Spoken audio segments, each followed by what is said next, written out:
Spring of 2017, I'd just gotten my permanent ranger position after bouncing between seasonal jobs since finishing my environmental science degree.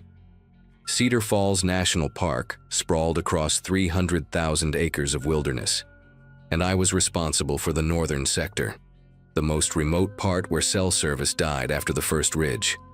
Most days I dealt with lost hikers, illegal campfires, or the occasional bear that got too comfortable around the backcountry sites. That Wednesday in May started like any other. Coffee in my thermos, radio check with dispatch, and a maintenance run to check trail conditions after the spring melt. Around noon, dispatch crackled through about a hiker complaint near Wolverine Ravine, something about a smell bad enough to make them turn back from their planned route. Wolverine Ravine sat 8 miles from the nearest trailhead, down a series of switchbacks that dropped 2,000 feet through dense pine forest. The hiker who called it in was this retired chemistry teacher named Harold, the type who logged every mile in a notebook and knew the park better than some rangers. When Harold said something was wrong, you listened. I grabbed my pack, extra water, and started the hike in, figuring maybe an elk had died near the trail or someone had left food that attracted scavengers. The temperature hit 75 that day, warm enough that any dead animal would definitely make its presence known.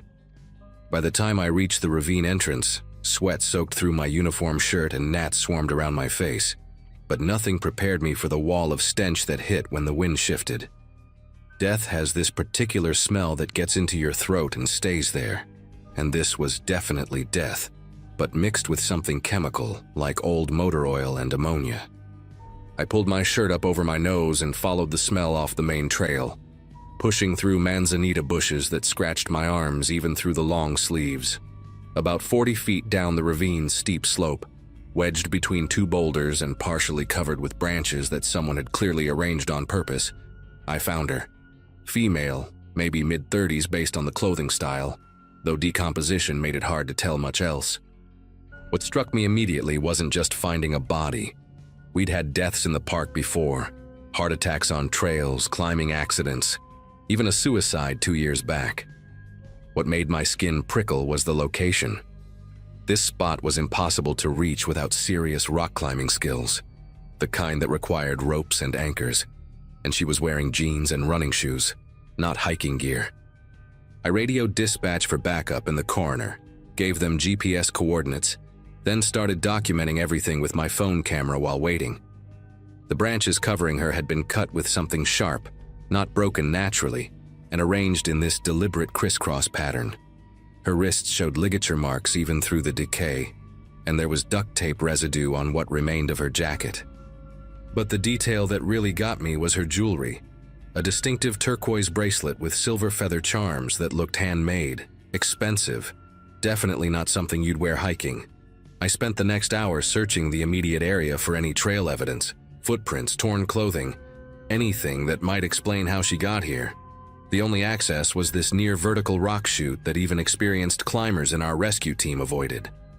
Someone had carried or lowered her body down here, and that someone knew exactly what they were doing, knew this spot would never be checked during regular patrols. The coroner, Dr. Melissa Huang, arrived 3 hours later with the sheriff's department. While they worked to extract the body, she pulled me aside with this grim expression I'd never seen on her before. The victim matched a missing person report from 6 months earlier, a woman named Angela Reeves from Millbrook, the town about 90 miles east of the park. Angela had disappeared after leaving a bar one Friday night. Security footage showed her getting into her car alone, then nothing.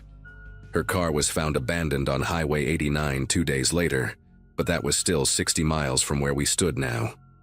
Dr. Huang said Angela had never been reported as a park visitor, never bought a permit, never appeared on any trail cameras. Someone had driven her body here specifically to dump it, choosing the most remote section of the park, miles from any established trail, in a spot that would have taken serious planning to access. Sheriff's deputy named Kevin Ortiz took over the scene, and he immediately started asking me questions that made it clear this wasn't the first body dump they'd dealt with. Had I noticed any vehicles parked at unusual times at the remote trailheads? Any tire tracks on closed service roads? Anyone asking about abandoned mine shafts or caves in the area? He mentioned 2 other bodies found in national forests within a 200-mile radius over the past 18 months, both women from different towns, both discovered in nearly inaccessible locations.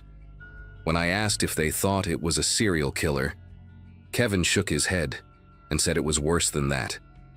These were disposal sites for something bigger, criminal organizations using federal lands because local cops had no jurisdiction and federal agencies were stretched too thin. The wilderness was perfect for them, millions of acres where a body might never be found, where even if someone stumbled across remains, the evidence would be degraded beyond usefulness. I couldn't get Angela Reeves out of my head that night, kept thinking about her family searching for 6 months while she was rotting in my park. The next morning, I started my own investigation, pulling up satellite maps of the northern sector, marking every possible vehicle access point that wasn't on official park maps. There were dozens of old logging roads from the 70s, most supposedly gated off, but gates could be cut. I spent my next 3 days off hiking these forgotten roads, and on the second day, found fresh tire tracks on what should have been an abandoned fire road near Granite Peak. The tracks led to a cleared area hidden by thick pine cover where someone had definitely been parking regularly. Cigarette butts and energy drink cans scattered around, fresh ones on top of weathered ones. From that spot, it was a 2-mile hike to another ravine system, even more remote than where we'd found Angela. I marked the coordinates and kept going. The second ravine made me wish I'd brought a weapon.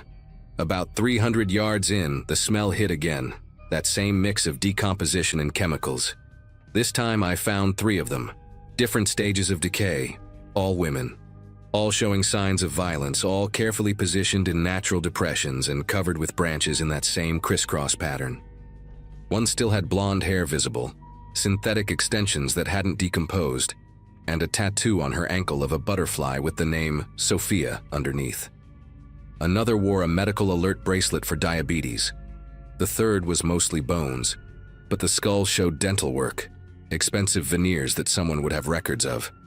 I took photos of everything, my hands trembling so bad I had to retake half of them. These weren't random victims.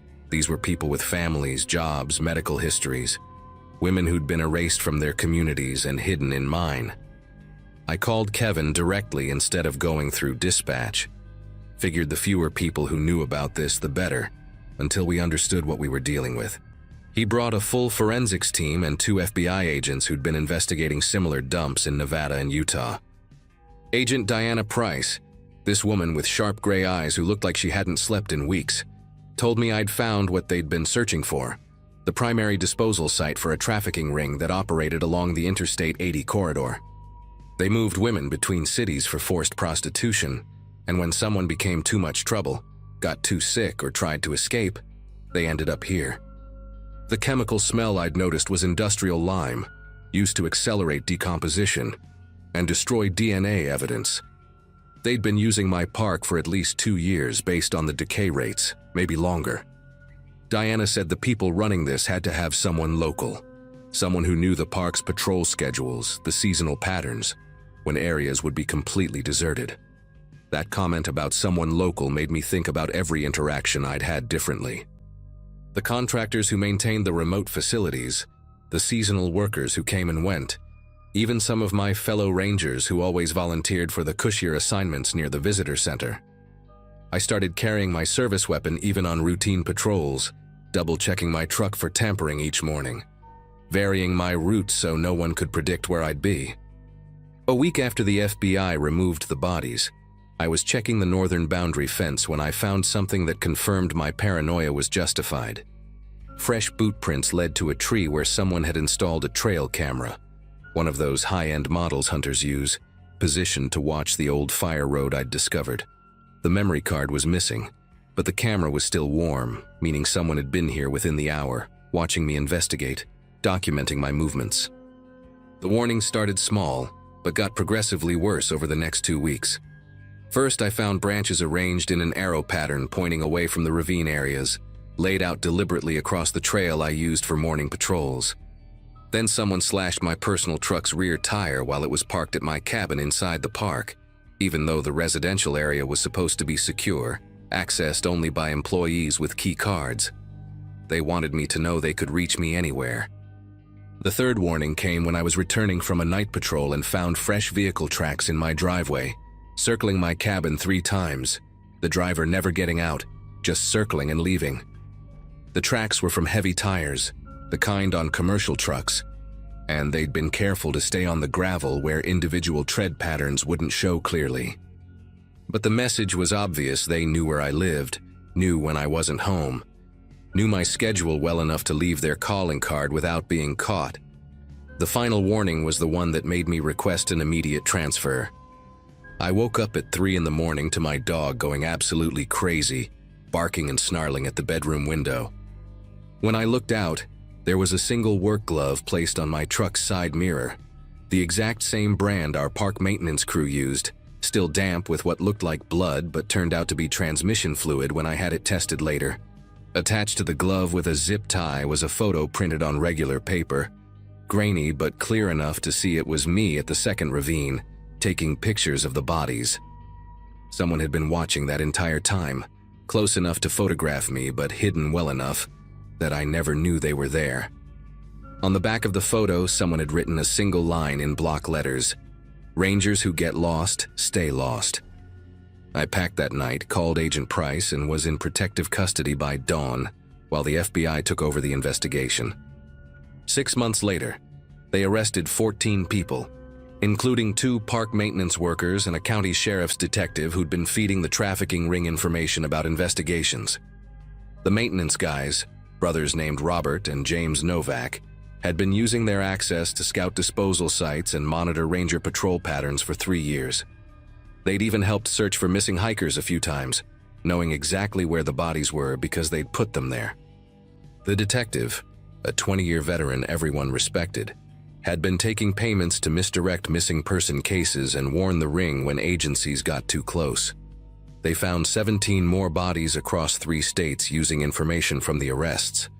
But what haunts me most is what Agent Price told me during the trial.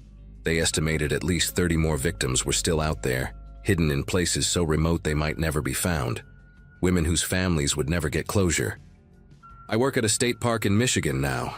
Nice, safe place with manicured trails and families having picnics. Nothing like the vast wilderness of Cedar Falls. But sometimes I still wake up at 3 in the morning, expecting to see something on my truck mirror. Still check for tire tracks in my driveway. Still get nervous when I see branches arranged in any kind of pattern. The FBI said the trafficking ring is dismantled. The killers are serving life sentences. The park is safe again. Maybe that's true, but I know there are other remote places, other parks with hundreds of thousands of acres where nobody goes, other maintenance workers with keys to every gate. I know because Agent Price calls me sometimes, asks if I remember specific details about the terrain, the access roads, the way the bodies were positioned. She's still looking for those 30 women, still finding new disposal sites, still discovering how deep this network went. The wilderness that I once loved for its isolation now feels like a massive crime scene. And I can't shake the feeling that we only found what they wanted us to find, that the really remote places, the ones even rangers don't patrol, are hiding worse secrets.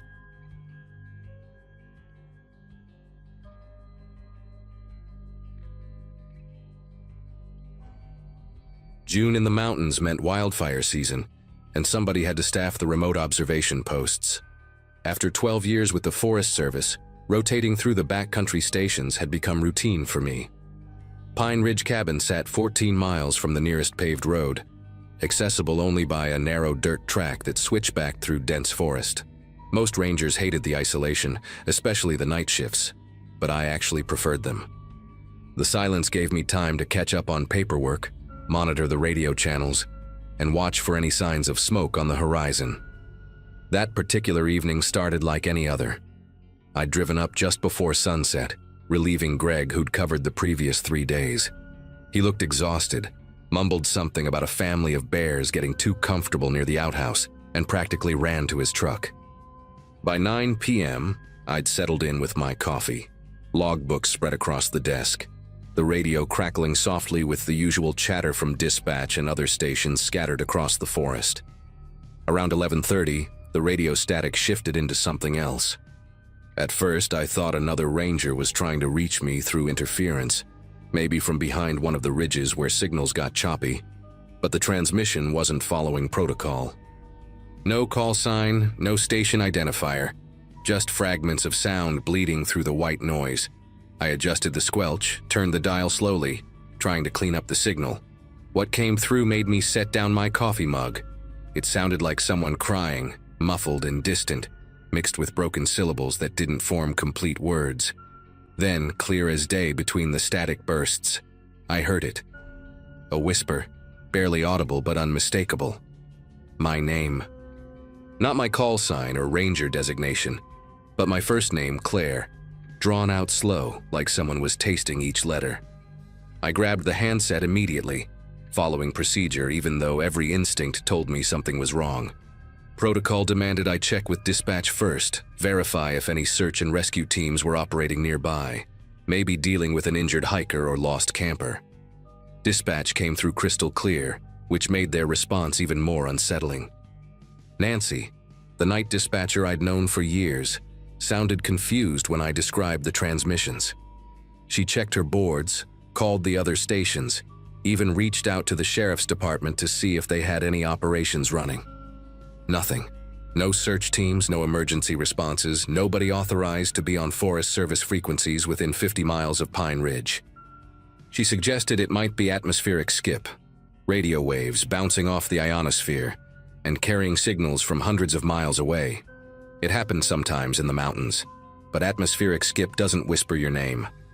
I knew that, and from the pause in Nancy's voice before she signed off, she knew it too. She reminded me to lock the cabin doors, keep my sidearm close, and check in every hour. Standard precautions that suddenly felt inadequate when you're sitting alone in a wooden box, surrounded by miles of dark forest. The footsteps started 40 minutes later. Heavy boots on gravel, deliberate and unhurried, circling the cabin like someone taking inventory. I killed the interior lights immediately, moving to the window with my flashlight off, trying to see through the darkness. The security floods should have triggered. The motion sensors were supposed to cover a 30-foot perimeter, but nothing lit up outside. Just the sound of those boots, pausing at each window, each door, sometimes for minutes at a time. At the back door, near the generator shed, the footsteps stopped completely. I heard the doorknob turn slowly, testing. The deadbolt held. Then came a different sound, metal on metal, like someone working a tool against the lock mechanism. My hand found my service weapon, a Glock 22 that suddenly felt too small for whatever was happening outside.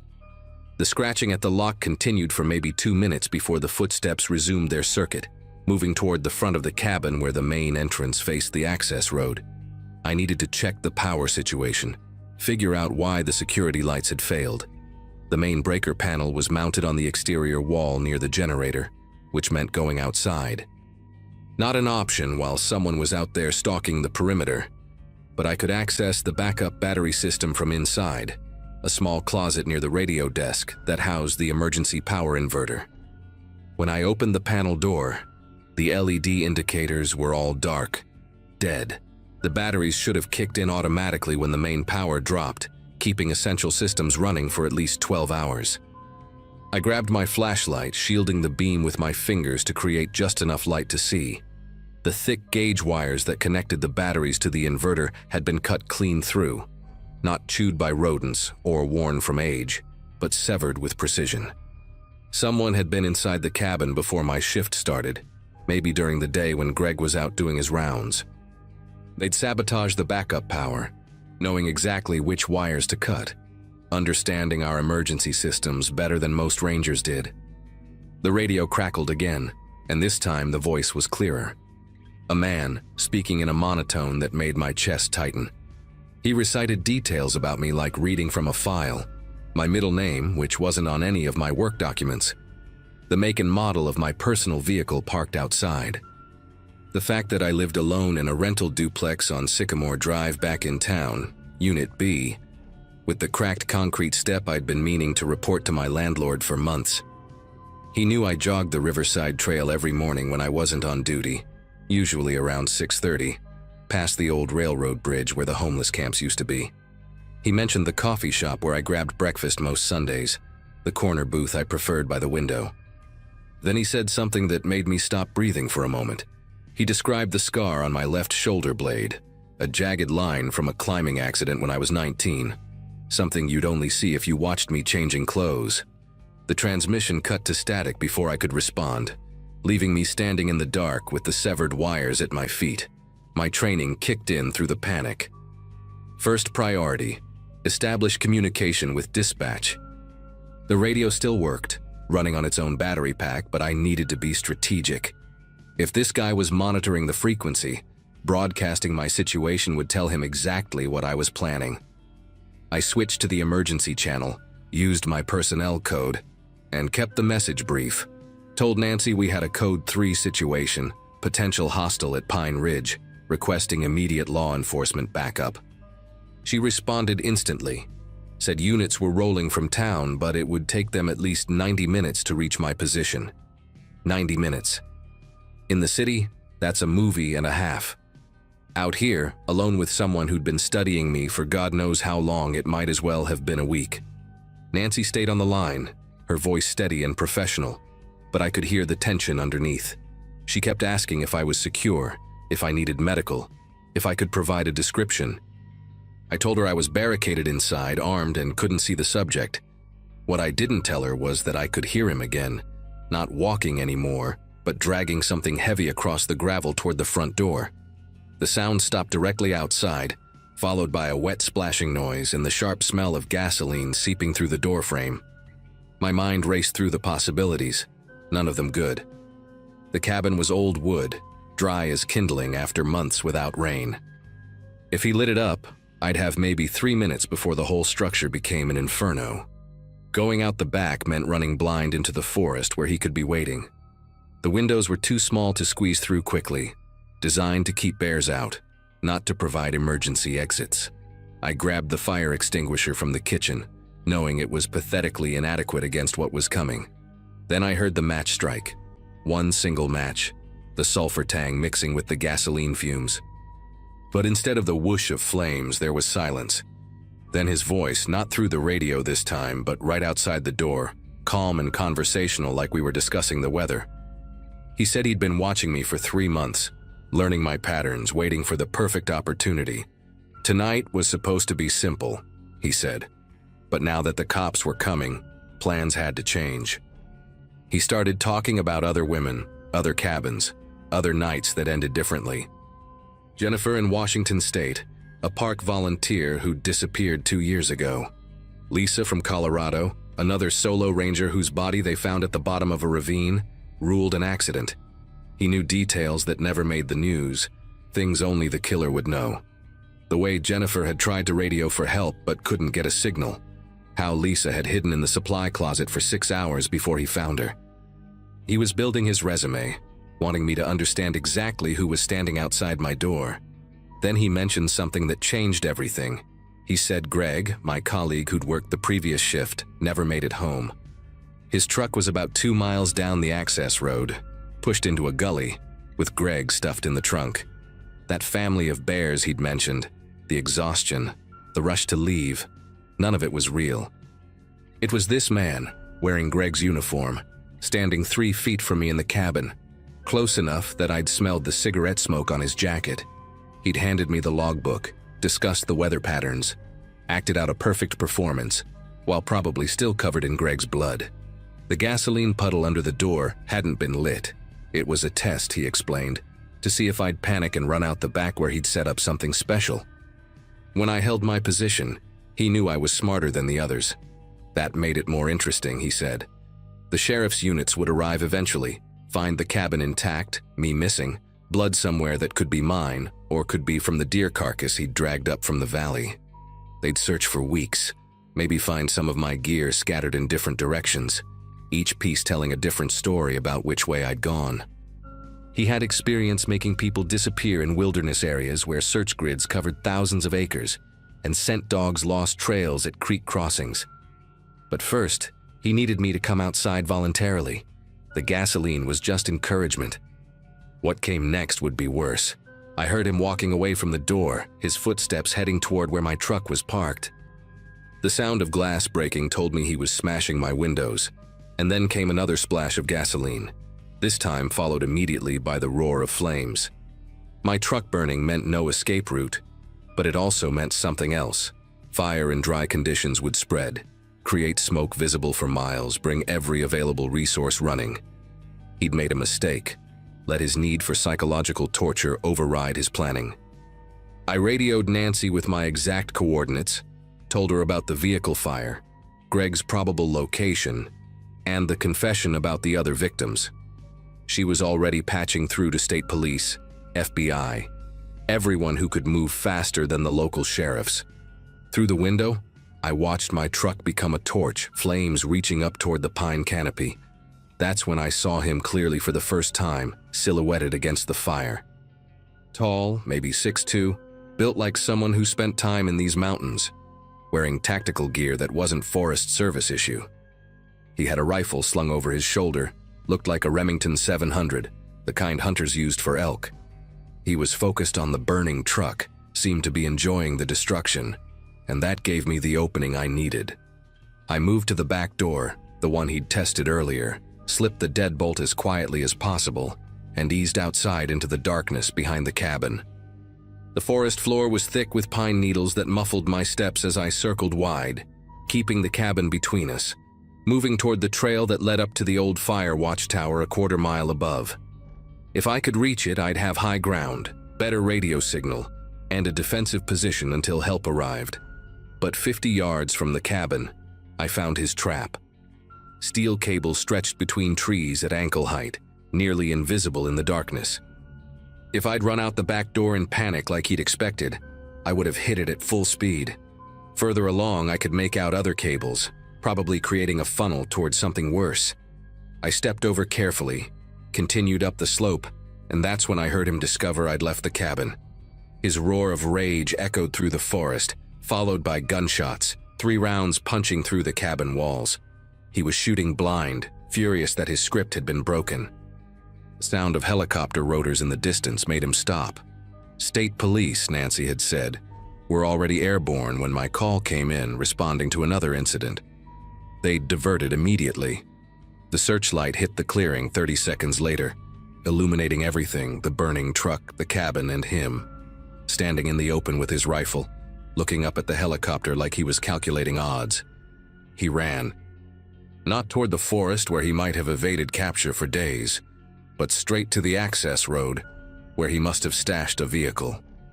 The helicopter followed, searchlight tracking him through the trees, while I screamed our location into the radio, directing ground units that were now only minutes away. They caught him 2 miles down, trying to ram through a roadblock the sheriffs had set up. Walter Hutchinson, 41, from Idaho originally, wanted in 3 states for similar attacks on women in remote locations. He'd been a wildland firefighter years ago, knew our procedures, our schedules, how we operated alone in these isolated posts. Greg survived, barely. They found him unconscious but breathing, severe head trauma but stable once the medics reached him. The cigarette butts under my cabin window tested positive for DNA linking Walter to 5 other crime scenes. He'd been hunting female rangers and park workers for 6 years, studying us, learning our patterns, picking the ones who worked alone. They found journals in his vehicle, detailed notes about dozens of women, their routines, their vulnerabilities, rating us like we were targets in some sick game. I finished that shift, waited for the sun to come up, gave my statement to what felt like 100 different officers, then drove myself home in a borrowed Forest Service vehicle. Took 3 weeks before I could sleep without checking the locks every hour. 6 weeks before I stopped hearing footsteps that weren't there.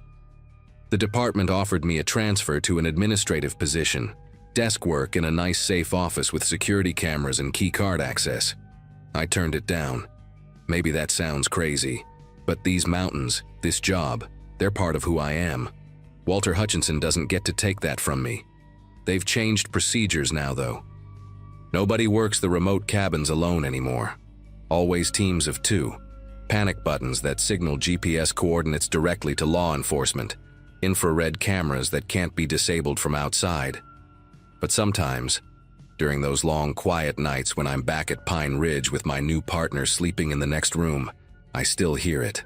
Not footsteps or voices on the radio, but the sound of someone watching, waiting, learning. Because Walter wasn't the only one out there. During his interrogation, he mentioned others like him. People who'd figured out that rangers in remote posts were perfect targets. We caught one predator, but there are thousands of isolated cabins across the country, thousands of people working alone in places where screaming brings no help. The only difference now is we know they're hunting us, and we're ready.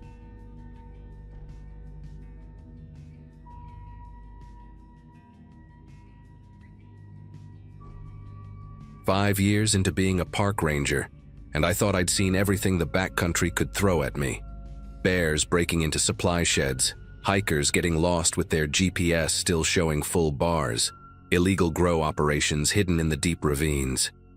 Monday was supposed to be routine maintenance on the old fire road that paralleled Eagle Creek, a section we'd ignored since early summer.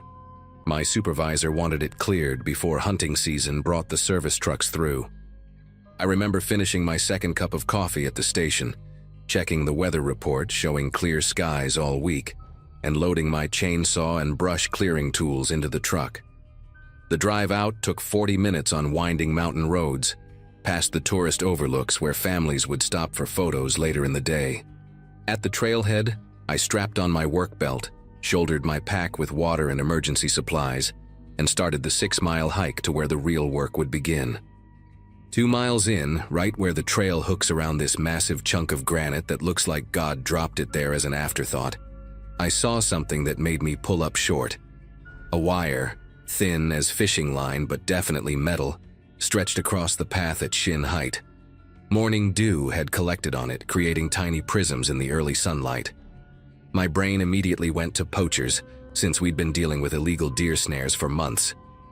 But when I crouched down for a better look, careful not to touch anything, I realized this was all wrong. The wire connected to a spring mechanism concealed in the undergrowth, attached to what looked like rebar stakes sharpened to wicked points. The whole setup was designed to swing up hard when triggered, and the height was calculated for something walking on 2 legs, not 4. I marked it with orange tape, stepped back carefully, and got on my radio to report what I thought was just some psychopath's idea of a hiking deterrent. Dispatch patched me through to my supervisor, Howard, who told me to document everything and wait for law enforcement. While I waited, I started searching the area more carefully, keeping my eyes peeled for more wires or disturbed ground. 20 feet further up the trail, I found another trap, this one more elaborate. A bent sapling held under tension by a rope system, designed to whip across the path when someone stepped on a concealed pressure plate made from old plywood and springs. The engineering was actually impressive in a terrifying way. Whoever built this understood physics and had access to hardware store materials. But what really made my skin prickle was finding a water bottle tucked behind a tree, still half full, with the condensation on the inside suggesting it had been left recently. The label was torn off, but there was a black X drawn on the cap with permanent marker. Sheriff's deputy showed up about an hour later, a guy named Peterson who I'd worked with on a few search and rescue operations. He took one look at the traps and immediately called for backup in the crime scene unit.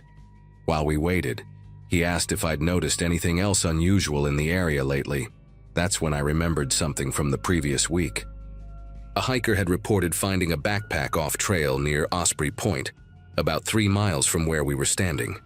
The pack had been torn apart, not by animals, but deliberately, with the straps cut and the contents scattered. We'd assumed it was teenagers being destructive, maybe looking for cash or electronics. But Peterson's face changed when I mentioned it, and he got back on his radio, speaking in codes I didn't recognize. When he finished, he told me they'd been tracking someone for the past 2 weeks, a suspect who jumped bail on federal weapons charges after threatening a judge. The guy's name was Mason Keller, former Army, trained in what Peterson called irregular warfare tactics. Apparently, Keller had gone off the deep end after losing a custody battle, blamed the entire system, and decided to disappear into the wilderness rather than face prison time. What Peterson didn't tell me, but what I found out later from another deputy, was that Keller had stolen camping equipment, weapons, and enough MREs to last months from an Army surplus store, injuring the owner in the process. The FBI had been tracking him through 3 states, always a step behind. They suspected he was in our park because his ex-brother-in-law had a hunting cabin near the northern boundary, abandoned for years but still standing. Peterson asked me to lead them to the cabin, said I knew these trails better than anyone. I should have said no, should have clocked out and gone home to my empty apartment and my microwave dinner. But I kept thinking about the families who hiked these trails every weekend. Kids who ran ahead of their parents, teenagers who came up here to smoke pot and make out. So I agreed. We formed a small team. Me, Peterson, 2 other deputies, and a park law enforcement officer named Janet, who I'd trained with years ago. Janet brought her tactical vest for me, insisted I wear it, even though it felt like I was playing soldier. As we hiked deeper into the backcountry, we found more evidence of Keller's presence. A tarp strung between trees with military precision, camouflaged so well, I walked right past it twice. Beneath it, empty food cans buried in a pit, the labels burned off. Human waste buried exactly 8 paces from the camp in 4 different directions, marking the cardinal points like some kind of obsessive ritual. Janet found boot prints, size 11, with a distinctive wear pattern on the left heel. She photographed everything while Peterson coordinated with the FBI team that was apparently mobilizing from the city. The strangest thing we found was a journal, wrapped in plastic and hidden in a hollow log. The pages were filled with diagrams of the park trails, patrol schedules he'd somehow obtained, and notes about defensive positions and engagement zones. My name was in there, along with the names of 6 other rangers, our vehicle numbers, our usual routes. He'd been watching us for weeks. Near the abandoned hunting cabin, the traps became more sophisticated and deadly. Pit traps covered with branches and leaves, deep enough to break an ankle or worse. A crossbow bolt rigged to fire when someone opened what looked like an old Forest Service supply box. Peterson's team had to mark and photograph each one, creating a maze of orange tape that made the forest look like a crime scene from hell. The cabin itself sat in a small clearing, surrounded by tall pines that blocked most of the sunlight even at midday. From 50 yards out, it looked deserted, just another relic from when this land allowed hunting leases. The windows were dark, door hanging slightly open, roof thick with pine needles and moss. But Janet noticed something through her binoculars that made us all stop. Fresh scratches on the door frame, about shoulder height like someone had been keeping a tally. She counted them quietly, then looked at Peterson. 43 marks. We'd had exactly 43 missing hiker reports in the past year, though most had been found or returned on their own. Coincidence, maybe, but my gut was telling me otherwise. Peterson called in our position and told us to hold while they brought in a tactical unit. We set up a perimeter, each of us watching a different approach to the cabin. That's when I saw him for the first time, just a glimpse through the trees, maybe 70 yards north of our position. Tall, lean, wearing old woodland camo that blended perfectly with the forest shadows. He was watching us through what looked like hunting binoculars, completely still, like he'd been there the whole time. I whispered to Peterson, pointed to where I'd seen him, but by the time he looked, Keller had vanished. No sound, no movement in the underbrush, nothing. Peterson got on the radio immediately, warning the incoming units that the suspect was mobile and aware of our presence. The FBI helicopter that had been on standby started making passes overhead, using thermal imaging to try to locate him. But Keller knew these woods, had been living in them for weeks, maybe months. He'd prepared for this, and we were walking into his territory on his terms. The tactical unit arrived within 40 minutes, 8 guys in full gear who looked like they'd stepped out of a military recruitment poster. Their leader, a sergeant named Vasquez, took one look at our map of the trapped areas and shook his head. He said clearing the cabin would be like walking through a minefield, except the mines could be anywhere, triggered by anything. They brought in a bomb disposal robot first, one of those tracked units with a camera and mechanical arm. Watching it roll toward the cabin on the monitor they'd set up was surreal, like a video game where the stakes were real bodies and real blood. The robot made it about halfway before triggering something. A log, probably 40 pounds, swung down from the trees on a cable, smashing into the robot hard enough to flip it over. The thing sparked once and died, its camera feed going black. Vasquez cursed in Spanish and ordered everyone back another 20 yards. That's when we heard the whistle. Not a bird, not wind through the trees, but a human whistle, clear and deliberate. The tune was familiar. Took me a second to place it. The army marching cadence. The one about Jody stealing your girl while you're deployed. It was coming from multiple directions, like Keller was moving impossibly fast, or there was more than one person out there. Peterson and Vasquez exchanged a look that told me they were thinking the same thing I was. This guy wanted us to know he was watching, wanted us scared and off balance. The whistling stopped as suddenly as it started, replaced by something worse. A voice amplified through what sounded like a cheap megaphone coming from somewhere behind the cabin. Keller was talking, his voice calm and measured, like he was giving a lecture. He said he'd been expecting us, had been preparing for weeks. Said the cabin was a distraction, that the real show was about to begin. Then he mentioned something that made everyone freeze. He knew about the school group, the 30 middle schoolers on a nature education trip, camping at the group site near Bear Lake, only 2 miles from our position. Vasquez immediately split his team, sending 4 guys sprinting toward Bear Lake while radioing for every available unit to converge on the school campsite. I knew that trail better than anyone. Told Vasquez I could get them there faster using a deer path that cut 40 minutes off the main route. He nodded, assigned 2 of his men to come with me while the rest continued to secure the cabin area. We ran hard, branches tearing at our clothes, jumping fallen logs, sliding down steep sections where the trail was more suggestion than path. About halfway there, we found the first sign that Keller had been this way too. A wallet deliberately placed on a rock in the middle of the trail. The driver's license showed a woman named Carol, 43, from Oregon. One of the teachers had to be. The tactical guys wanted to stop, check for traps, but I kept moving. Every second counted now. We could hear the helicopter circling ahead, and then the radio crackled with news that made me run even harder. They'd found the school group safe, but traumatized. Keller had walked right into their camp at dawn before anyone else was awake, and had a conversation with one of the teachers while she made coffee. Told her about the traps, showed her photos on a digital camera of every single one he'd set, then walked away into the forest like it was just another morning hike. The chase lasted 6 more hours. Keller led us through terrain that would have broken most people, up cliff faces through dense undergrowth that required machetes to pass, across streams swollen with snowmelt. He was always just ahead, leaving signs that he wanted us to follow, pieces of gear, more photos showing traps we hadn't found yet, even a map with locations marked in red X's. The FBI profiler who'd arrived by then said Keller was controlling the narrative, making us play by his rules, exhausting resources while he dictated the terms. But he made one mistake. Near sunset, he crossed through an area where a controlled burn had cleared the undergrowth 2 years prior, leaving nowhere to hide for almost 300 yards. The helicopter spotted him immediately, and this time he had nowhere to disappear to. They tried to talk him down over the loudspeaker, but Keller just stood there in the middle of that burned area, hands at his sides, watching the helicopter circle. When the tactical team closed in from 3 directions, he didn't run, didn't fight, just smiled and put his hands behind his head. They found 14 more trap locations from the map in his pocket, 2 caches of supplies he'd hidden months ago, and a journal detailing his surveillance of park operations going back almost a year.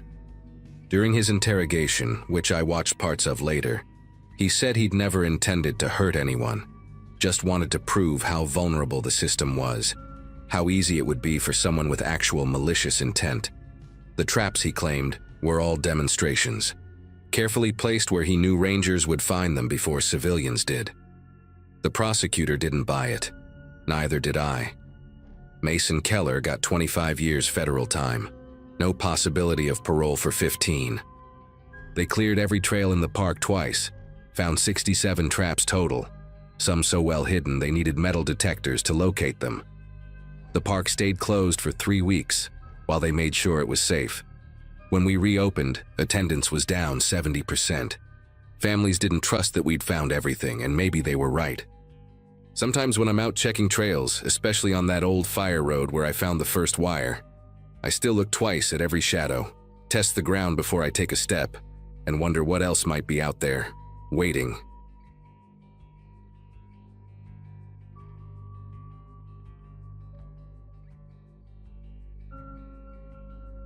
Seven summers patrolling Blackwater National Forest, and you develop a sixth sense for when campers are in trouble. Could be the way birds suddenly go quiet, or how the wind carries voices differently when someone's lost. My supervisor used to joke that I collected abandoned gear like some people collect stamps, always hauling back tents and sleeping bags from sites where folks just set up wrong or forgot something. But that July when I found the fourth campsite in 2 months, everything still set up perfect but nobody home, I knew something was deeply wrong. The Coleman stove still had half-cooked beans going cold in the pot, 2 plates set out with forks beside them, and a phone charging on a portable battery. Its screen black but fully powered when I pressed the button. What really got me was the precision of it all. No signs of animal activity, no struggle, no rushed packing. The sleeping bags were unzipped and thrown back like someone just stepped out to use the bathroom. I'd been finding sites like this for years without connecting them, writing them off as unprepared city folks who probably got spooked by something and left their expensive gear behind. But standing there that morning with fog creeping between the Douglas firs and the smell of abandoned breakfast hanging in the damp air, I started mentally cataloging every similar scene I'd documented. The Jacobson couple from Montana in my second year, that college group from California, the solo backpacker with the red beard whose journal I still had in my office, waiting for someone to claim it. That afternoon, I broke protocol and went through the phone at the abandoned site. Most rangers would have bagged it as evidence and sent it up the chain, but after 7 years of bureaucratic dead ends, I needed answers. The owner was a woman named Cheryl Watts, 30-something based on her photos, lots of pictures with what looked like her husband, both wearing matching hiking boots they'd obviously bought special for this trip. Her last call was to 911 at 6:47 that morning. I played it right there in the forest, my skin prickling as her voice echoed through the empty campsite. She was breathing hard, trying to whisper, saying someone was following them, had been following them since dawn, walking parallel through the trees about 50 yards out, never getting closer, never falling behind. The dispatcher kept asking for landmarks, trail markers, anything to pinpoint their location, but Cheryl just kept saying they were on the shortcut between Meadow Loop and Crystal Creek, the one all the locals know about but never made it onto official maps. Then her husband's voice in the background, tight with fear, saying the person was moving closer, that they could see them clearly now, just standing there between 2 big pines, watching. The call cut off after that. No screaming, no sounds of violence, just dead air. I knew that shortcut well, had walked it dozens of times when I needed to move between sections quickly. Unofficial trail, worn down by decades of local use, winding through a stretch of forest so dense that cell service was nearly impossible except for one small clearing about halfway through. I spent the rest of that day in the station's records room, pulling every missing persons report from the past 15 years. My supervisor, Alan, thought I was wasting time, but the pattern was there once you looked for it. Every single disappearance had happened within a 3-mile radius of that unofficial trail. Different months, different years, but always the same area. The really sick part was how spread out they were, sometimes 2 or 3 years between incidents, just long enough that nobody connected them. Different jurisdictions, different search teams, different reports filed away in different boxes. But I had them all spread across the conference table now, and the map I was marking with red pins looked like a constellation of violence, all centered on that hidden path through the woods. By evening, I'd found something that made my chest tight with dread. 3 of the recovered phones had partial recordings or text messages describing the same thing Cheryl had reported. A person following them, staying parallel, moving through the trees with unnatural quiet. One hiker, a kid from Arizona State who vanished in 2011, had managed to send a video to his girlfriend. Grainy, shaking footage of trees and undergrowth, and then, for just 2 seconds, a figure in dark clothing, standing perfectly still about 40 yards away. The face was too distant to make out clearly, but the posture, the way they stood with their weight balanced, ready to move, looked practiced. Like someone who had done this many times before, who knew exactly how far away to stay to keep their prey nervous, but not quite panicked enough to run. I drove out to the shortcut trail as the sun was setting, not sure what I expected to find. The entrance was barely visible from the main path, just a gap between two massive cedars that looked like nothing unless you knew where to look. I'd walked maybe a quarter-mile in when I found the first one. A hunting blind, old but well-maintained, built into the hollow of a dying oak about 15 feet up.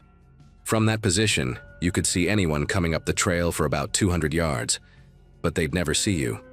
The construction was expert, using the tree's natural shape to hide the platform, with branches woven into the supports, so it looked like part of the canopy. Inside, I found water bottles with recent expiration dates, energy bar wrappers, and a pair of binoculars that looked military grade. There were more blinds further down the trail, spaced about 300 yards apart, each one positioned to cover blind spots from the previous one. Someone had created a perfect surveillance network along the entire unofficial path. But the worst discovery came at the fourth blind, where I found a notebook wrapped in plastic.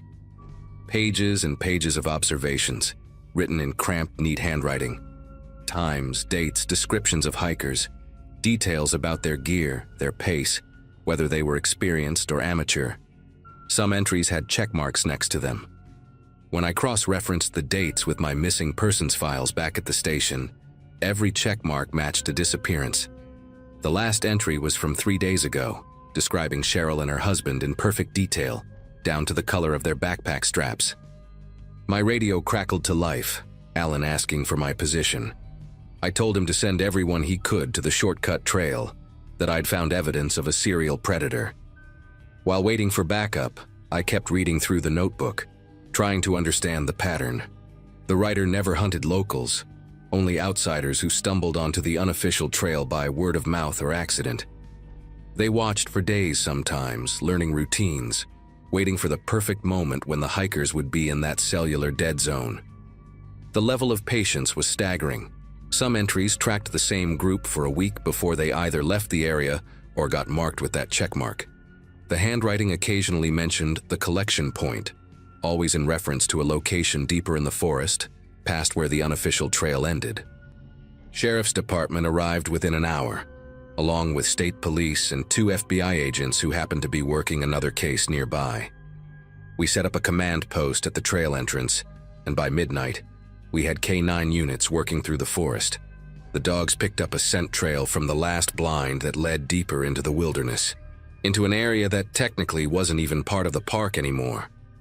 Private land that had been sold off decades ago to various buyers, parcels that changed hands so often the county had trouble tracking current ownership. Around 3 in the morning, the dogs led us to an old fire road that hadn't been on any of our maps. Fresh tire tracks in the dirt, deep grooves from a heavy vehicle. The road wound up the mountain for about 2 miles before we found the cabin. It looked abandoned from the outside, just another old hunting lodge left to rot. But the door had a new deadbolt, and the windows, while dirty, were intact and reinforced. We waited for the warrant while keeping the place surrounded. When we finally entered at dawn, the smell hit us first. Chlorine and something else. Something organic and wrong. The main room was set up like some kind of processing station. Industrial plastic sheeting on the floors, commercial-grade freezers along one wall, and a collection of hunting and butchering tools arranged with obsessive precision. But no bodies. The FBI agents found trace evidence, hair and blood that would later match several missing hikers, but whoever lived here had been careful. The back room had surveillance equipment, monitors showing feeds from hidden cameras all along the unofficial trail, some angles I hadn't even found yet. A whole wall covered with photographs of hikers, hundreds of them, some crossed out with red marker. We never found Cheryl and her husband, or any of the others marked with check marks. The cabin's owner was listed as a shell company that led nowhere, registered to a P.O. box that had been closed years ago. Forensics pulled one partial print from the notebook, but it didn't match anyone in the system. For 3 weeks, we had teams combing every inch of that forest, checking every cave, every ravine. State police put up roadblocks, but whoever had been hunting in those woods was gone. They'd probably left the moment I'd called for backup, monitoring our radio channels just like they'd monitored everything else. The unofficial trail is closed now, blocked off with federal warning signs, but locals still report seeing someone out there sometimes walking parallel to the official trails, staying just inside the tree line. Park Service added more rangers, installed cameras, but that whole section of forest still feels wrong, like something terrible soaked into the soil itself. I transferred to a different park the next year, couldn't handle walking those trails anymore, knowing he was probably out there somewhere, maybe watching from some blind we never found, waiting for everyone to forget so he could start hunting again.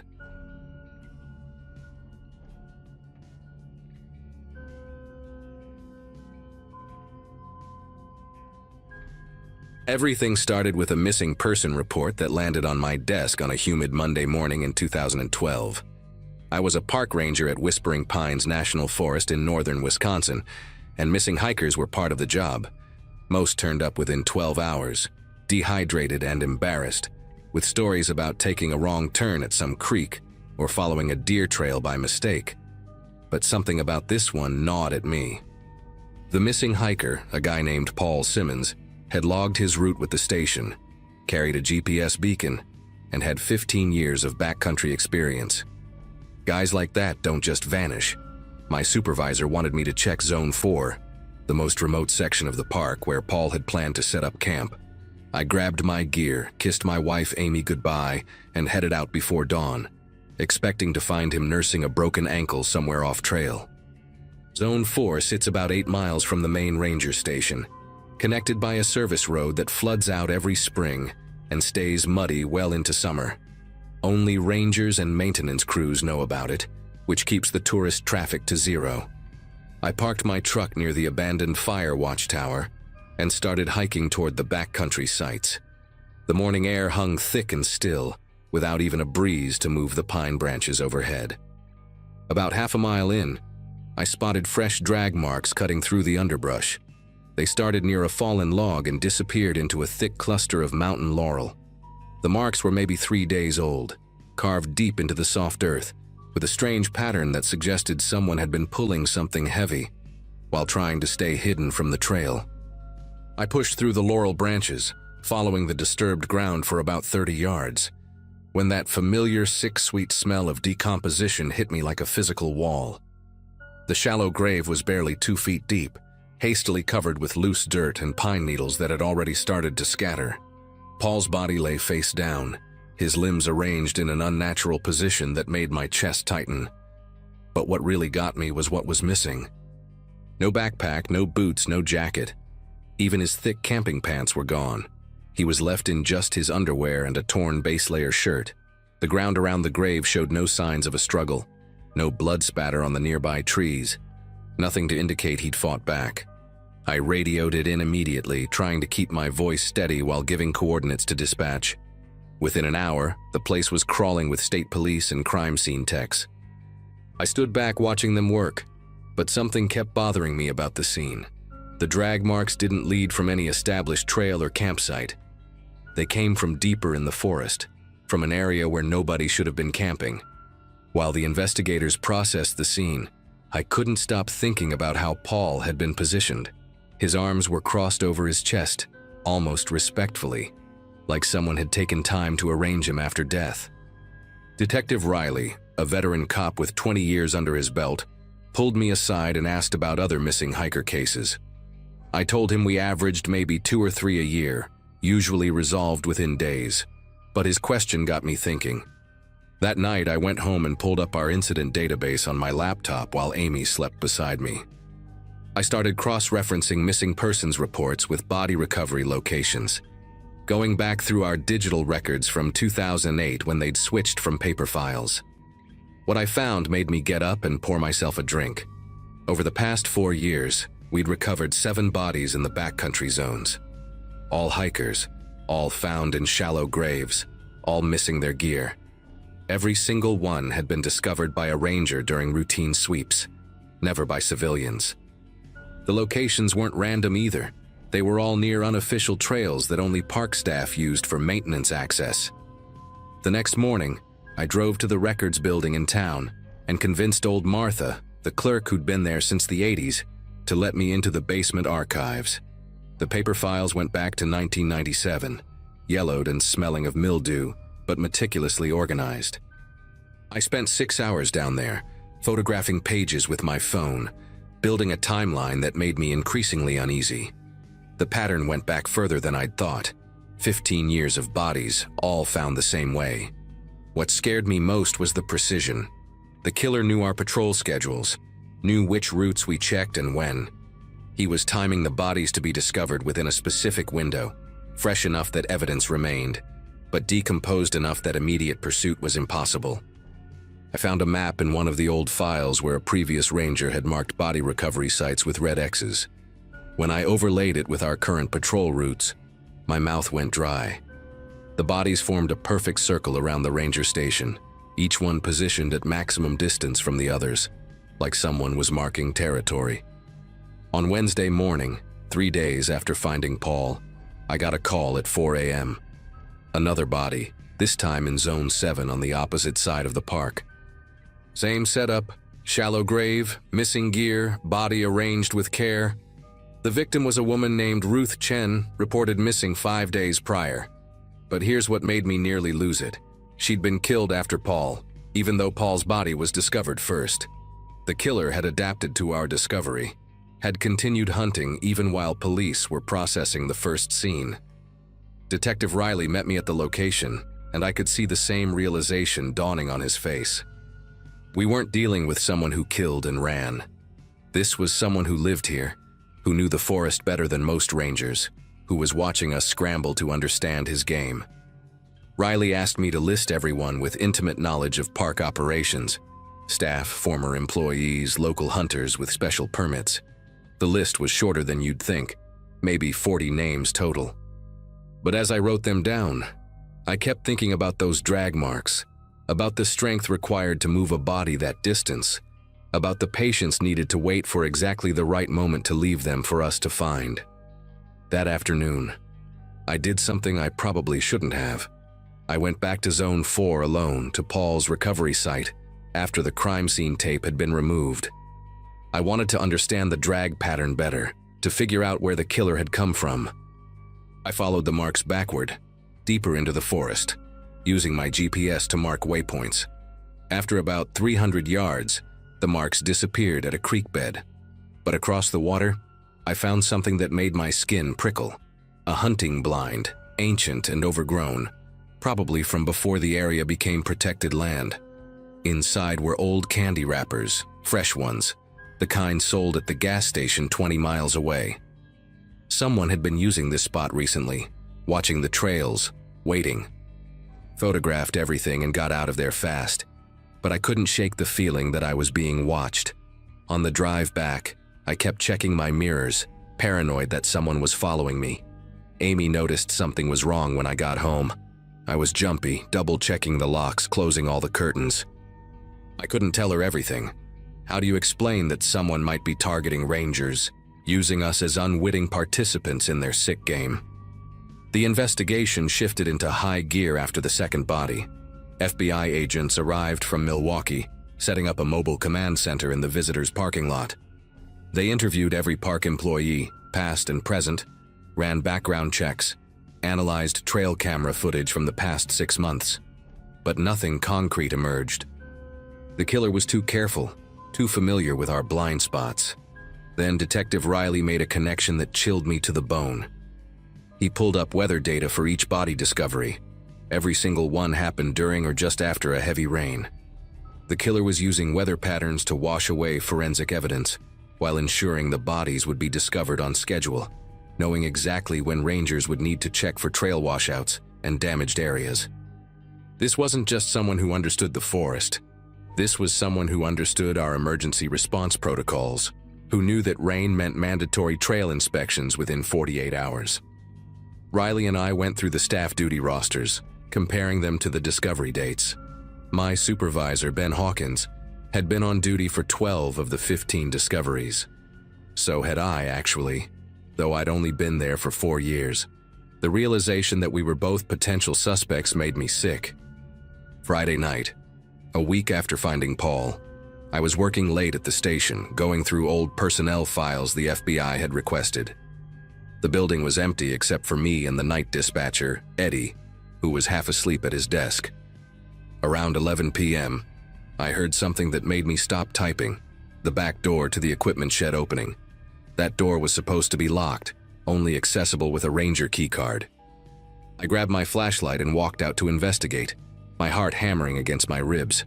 The shed was dark, but I could smell something odd. Cologne, expensive stuff, completely out of place in a storage area full of chainsaws and hiking equipment. Then I saw him, Ben Hawkins, my supervisor, standing by the rack where we kept confiscated camping gear from illegal sites. He had a backpack in his hands, one I recognized from the evidence photos, Paul Simmons' missing pack. When he saw me, he didn't run or try to explain. He just stood there with this strange, calm expression, like he'd been expecting this moment for years. "You were always too thorough, too smart for your own good," he said, setting the backpack down carefully, almost reverently. Before I could react or call for help, Ben started talking, his voice conversational, like we were discussing trail conditions over coffee. He told me about his first kill back in 1997, a drifter who'd threatened him with a knife near the old mining road. Self-defense, he claimed, but something had awakened in him during that struggle. The thrill of it, the power. He'd spent months planning after that, studying ranger protocols, learning how to hunt humans like they were deer. The hiker's gear? He kept it all in a storage unit in town, trophies from what he called his harvests. He knew every blind spot in our surveillance, every gap in our patrol patterns, because he'd designed half of them himself.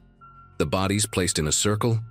That was his territory, his hunting ground, marked for any predator who might dare encroach.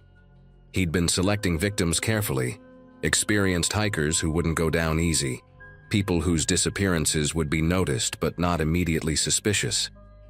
He wanted us to find them, wanted the rangers to be the ones to discover his work, because we were the only ones who could appreciate the complexity of what he'd accomplished.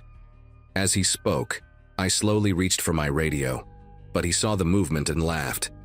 "Eddie's taking his usual nap and I disabled the emergency frequency an hour ago. It's just you and me now, just like I planned."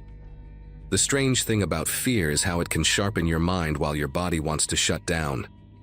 I knew Ben had 40 pounds and 6 inches on me, plus whatever weapon he was concealing, but I also knew the shed layout better than my own house. Every tool placement, every corner, every exit. When he stepped toward me, I grabbed a bear spray canister from the shelf and emptied it directly into his face. The confined space made it worse for both of us, but I was ready for it, already moving toward the door while he screamed and clawed at his eyes. I burst out of the shed gasping and ran straight for my truck, fumbling with the keys as I heard him stumbling behind me, cursing and retching from the spray. I managed to get the engine started just as he reached the parking lot, his face a mess of tears and mucus, rage replacing that calm control he'd maintained for so long. I drove straight to the town police station, not stopping for red lights or stop signs, laying on the horn the entire way. When I stumbled through their doors, covered in bear spray residue and babbling about Ben, they thought I was having a breakdown until Detective Riley showed up and confirmed my story. They arrested Ben at his house 3 hours later, finding the storage unit key in his pocket and enough evidence inside to close 23 missing persons cases across 3 states. Ben never went to trial.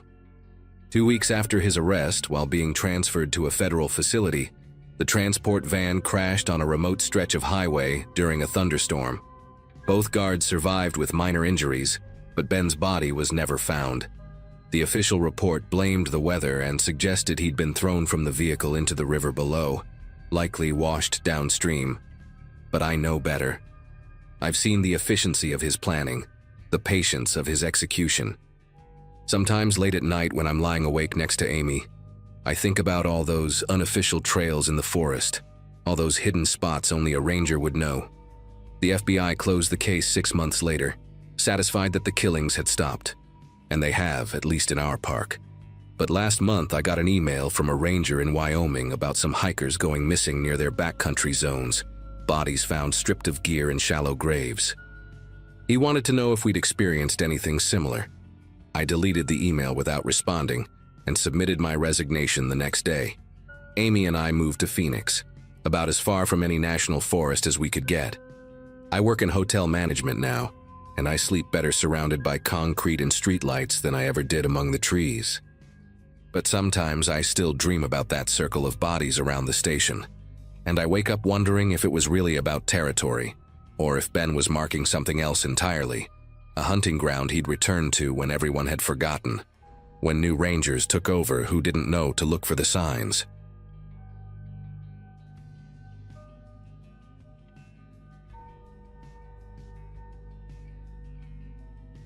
Everyone assumes park rangers spend their days rescuing lost hikers and chasing bears away from campsites. But most of my job in 2018 involved driving the same mountain loop road twice a day, checking permits, and making sure nobody left trash at the picnic areas. I'd been working at Ridgeline State Park for about 6 months when they assigned me to the eastern section, a quiet 20-mile stretch that only got maybe 30 visitors on a busy weekend. My supervisor, a guy named Frank who'd been there since the Clinton administration, handed me the route map like he was passing off a grocery list, told me it was the easiest assignment in the whole park. The loop included 3 trailheads, 2 scenic overlooks, and 1 backcountry trail called Moss Creek Path that connected to the larger trail system about 8 miles up. Nothing special about it, just a moderate 2-mile stretch through dense pine forest that most people used as a shortcut between the main trails. My first month on that route was exactly what Frank promised. Boring enough that I started bringing audiobooks to pass the time between my morning and afternoon checks. Then October rolled around, peak hiking season, and I got my first missing hiker call on a Saturday afternoon. A woman named Catherine Briggs had gone up Moss Creek Path around noon, for what her husband said would be a quick hour hike, while he napped in their RV. By 4:30, she hadn't come back. Standard procedure kicked in. We searched until dark, brought in a dog team the next morning, expanded the search grid for 3 days straight. Nothing. No clothing, no water bottle, no sign she'd gone off trail. The dogs tracked her scent about 3/4 of a mile up the path, then lost it completely right in the middle of the trail. Not gradually like she'd waded through a stream or gotten picked up by someone in a vehicle, but instantly, like she just vanished between one step and the next. 2 weeks later, it happened again. A college kid named Brandon Torres went up the same trail with his geology class, told his professor he needed to pee, walked ahead around a bend in the trail. His classmates were maybe 2 minutes behind him. When they caught up to where he should have been, Brandon was gone. They found his boot prints in a muddy section exactly where Catherine's scent trail had ended. The prints just stopped mid-stride, right foot forward, left foot never hitting the ground. The search and rescue team brought in helicopters this time, thermal imaging, the whole setup. The lead SAR guy, Tom Garrett, had 20 years of experience finding people in these mountains. He told me privately that in all his time, he'd never seen prints end like that. Not without some explanation like a creek or rock face or something to account for the missing tracks. Frank pulled me aside after the second search wrapped up with no results, asked if I'd noticed anything unusual on my daily rounds. I told him about the boot prints, about how both missing hikers had vanished at roughly the same spot on the trail. He got this look on his face, not surprised exactly, more like someone had just confirmed something he didn't want to hear. Then he told me to focus on my other duties, said the state police were taking over the investigation. But here's what bothered me. The state police never showed up. I checked with dispatch every day for a week, called my buddy who worked for the state troopers. Nobody had any record of being assigned to our missing hikers. When I brought it up to Frank again, he acted like he'd never told me anything about state police, suggested maybe I'd misunderstood him in all the stress of the searches. I started doing my own research on my days off, spending hours in the county library going through old newspapers on microfilm. What I found made my chest tighten up. November 1973, a family of 4 vanished on Moss Creek Path. August 1981, 2 experienced hikers gone without a trace. September 1989, October 1995, March 2001, June 2009. The list kept going. Always the same trail, always the same section based on the last known sightings, always the same complete absence of evidence. 45 people over 45 years, sometimes in clusters, sometimes years apart, but never more than 8 years between incidents. The older articles mentioned search parties finding footprints that ended abruptly, exactly like Catherine's and Brandon's. One article from 1981 quoted a search and rescue volunteer, saying the tracks looked like the hiker had been plucked off the earth, his exact words. That night, I couldn't stop thinking about Tom Garrett, the SAR team leader who'd helped search for Brandon.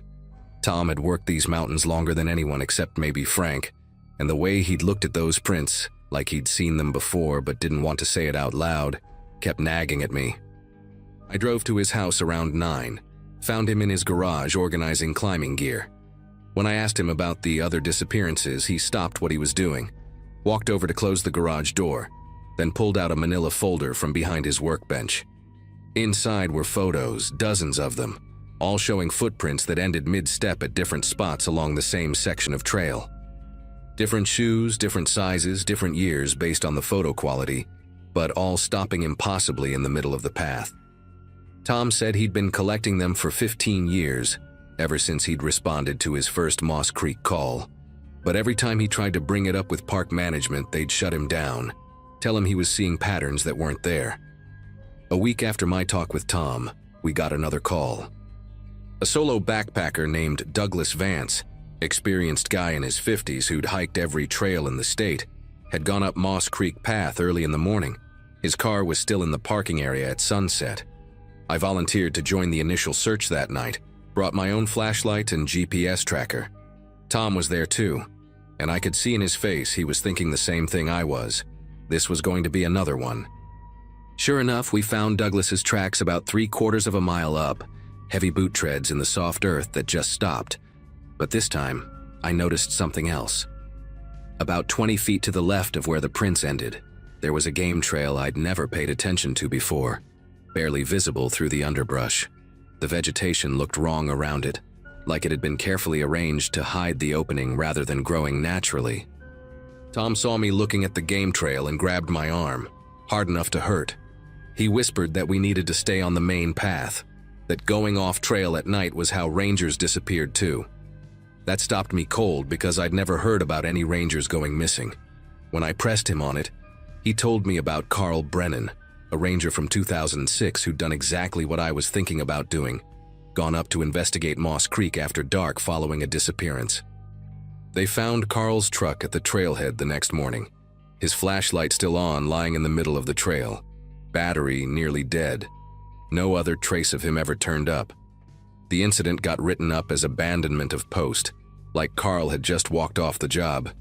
Tom said there had been 2 others before Carl, one in 1994 and one in 1987, both rangers who'd started asking questions about Moss Creek. Both vanished without explanation. Against Tom's warnings and my own better judgment, I started doing night patrols on my own time. Not official rounds, just me in regular clothes with a headlamp, walking Moss Creek Path after my shift ended. The first 3 nights were quiet, just me and the usual forest sounds, owls and small animals moving through the underbrush. On the 4th night, a Wednesday in early November, everything changed. I was about half a mile up the trail when I heard footsteps matching mine, step for step, about 30 yards to my left in the trees. When I stopped, they stopped. When I started walking again, they started, keeping perfect pace. I swung my headlamp toward the sound, but the beam only lit up tree trunks and shadows. The footsteps continued, deliberate and measured, never getting closer or farther away, just maintaining that exact distance. Tried calling out, identifying myself as a ranger, asking if someone needed help. No response, just those steady footsteps when I moved. I made it another 1/4 mile before I noticed something that made me stop breathing for a second. There were other footsteps now, at least 2 more sets, one on my right side and one behind me, all maintaining that same careful distance, all stopping and starting in perfect synchronization with my movements. They weren't trying to catch me or cut me off, just following, watching, like they were escorting me somewhere. The trail ahead led to the spot where all those footprints had ended, maybe 300 yards away. Every instinct told me to run back to my truck, but I kept going, some stubborn part of me needing to know what was at that spot. As I got closer, I started hearing something else between the footsteps, a low humming sound, not quite human, but Not mechanical either, coming from multiple directions. My headlamp started flickering. The battery was full when I'd started. I'd checked it twice, but now it was dimming and brightening randomly. When I reached the spot where the footprints always ended, the footsteps around me stopped completely. The silence was worse than the sounds had been, like the entire forest was holding its breath. I swept my failing headlamp around in a full circle and caught a glimpse of something that shouldn't exist. Eyes, at least a dozen pairs, reflecting the light from different heights in the trees. Some 8 feet up, others at ground level, all perfectly still, all watching me. But these weren't animal eyes. They were too large, too forward-facing. And they blinked in unison, all of them at once, like they were connected somehow. Then I saw the shapes between the trees, tall and thin but wrong in their proportions, arms too long, moving in ways that hurt to follow with my eyes. They weren't quite people, but they stood upright, wrapped in what looked like old Park Service uniforms, torn and weathered but still recognizable. One of them stepped forward just enough for me to see its face in the dying beam of my headlamp, and I understood with horrible clarity that I was looking at Carl Brennan, or what Carl Brennan had become after 16 years in these woods. The thing that used to be Carl opened its mouth, and when it spoke, the voice came from all directions at once, from all of them, like they were sharing the same thoughts. It said they'd been watching the trail since before the park existed, selecting people who met certain criteria I couldn't understand. Something about electromagnetic signatures and biorhythms that meant nothing to me, but seemed to matter to them. They weren't killing anyone, they were collecting them, changing them, making them part of whatever they were. Carl said they'd been human once, all of them. Hikers and rangers who'd been chosen over the decades, transformed into something that could survive in the spaces between what we see, moving through dimensions or planes or whatever they called it. They offered me a choice, join them voluntarily and keep enough of myself to remember who I'd been, or wait until they decided to take me anyway and lose everything. I ran then, sprinted down that trail faster than I'd ever moved in my life, their laughter following me, knowing they could catch me whenever they wanted but letting me go for now. I quit the next morning, walked into Frank's office and handed him my badge and keys without explanation. He didn't ask why, didn't try to convince me to stay, just nodded like he'd been expecting it and pulled out a form he already had filled out with my name and that day's date. As I was leaving, he said something that confirmed every suspicion I'd had about the cover-up. He told me to forget about Moss Creek, said that some things had been happening in these mountains longer than the Park Service existed, longer than the state itself, and the best anyone could do was manage it, keep the numbers low, make sure it didn't get out to the public. The park stayed open because closing it would raise questions, would bring investigators and journalists, would disturb arrangements that had been in place for generations. He said they kept the trail open as a kind of offering, let those things take a few people a year so they wouldn't range further, wouldn't start hunting in the towns at the base of the mountain. I moved 3 states away, took a job in retail, tried to pretend those months at Ridgeline never happened. But last month I saw a news article online about a family that vanished on Moss Creek Path. The Mitchell family, parents and 2 teenage kids, gone without a trace. The article mentioned that search efforts were being coordinated by the head ranger, Frank Coleman, who assured reporters that everything possible was being done. I know better. I know those 4 people are out there in the woods right now, changed into something else, watching the trail, waiting to collect whoever meets their criteria next. I thought about calling the FBI, the media, anyone who might listen, but who would believe me without proof? And going back for proof would mean walking that trail again. Sometimes at night, I dream about those eyes in the trees, all blinking in unison, and I wake up wondering if they're still watching me somehow, if the choice they offered is still on the table, if one day I'll just disappear from my apartment and wake up back in those woods transformed into whatever they are. The truth is, the disappearances will keep happening, have to keep happening, because the alternative is worse, and everyone who knows about it has agreed to let it continue rather than risk what might happen if those things in the woods got hungry enough to leave the trail.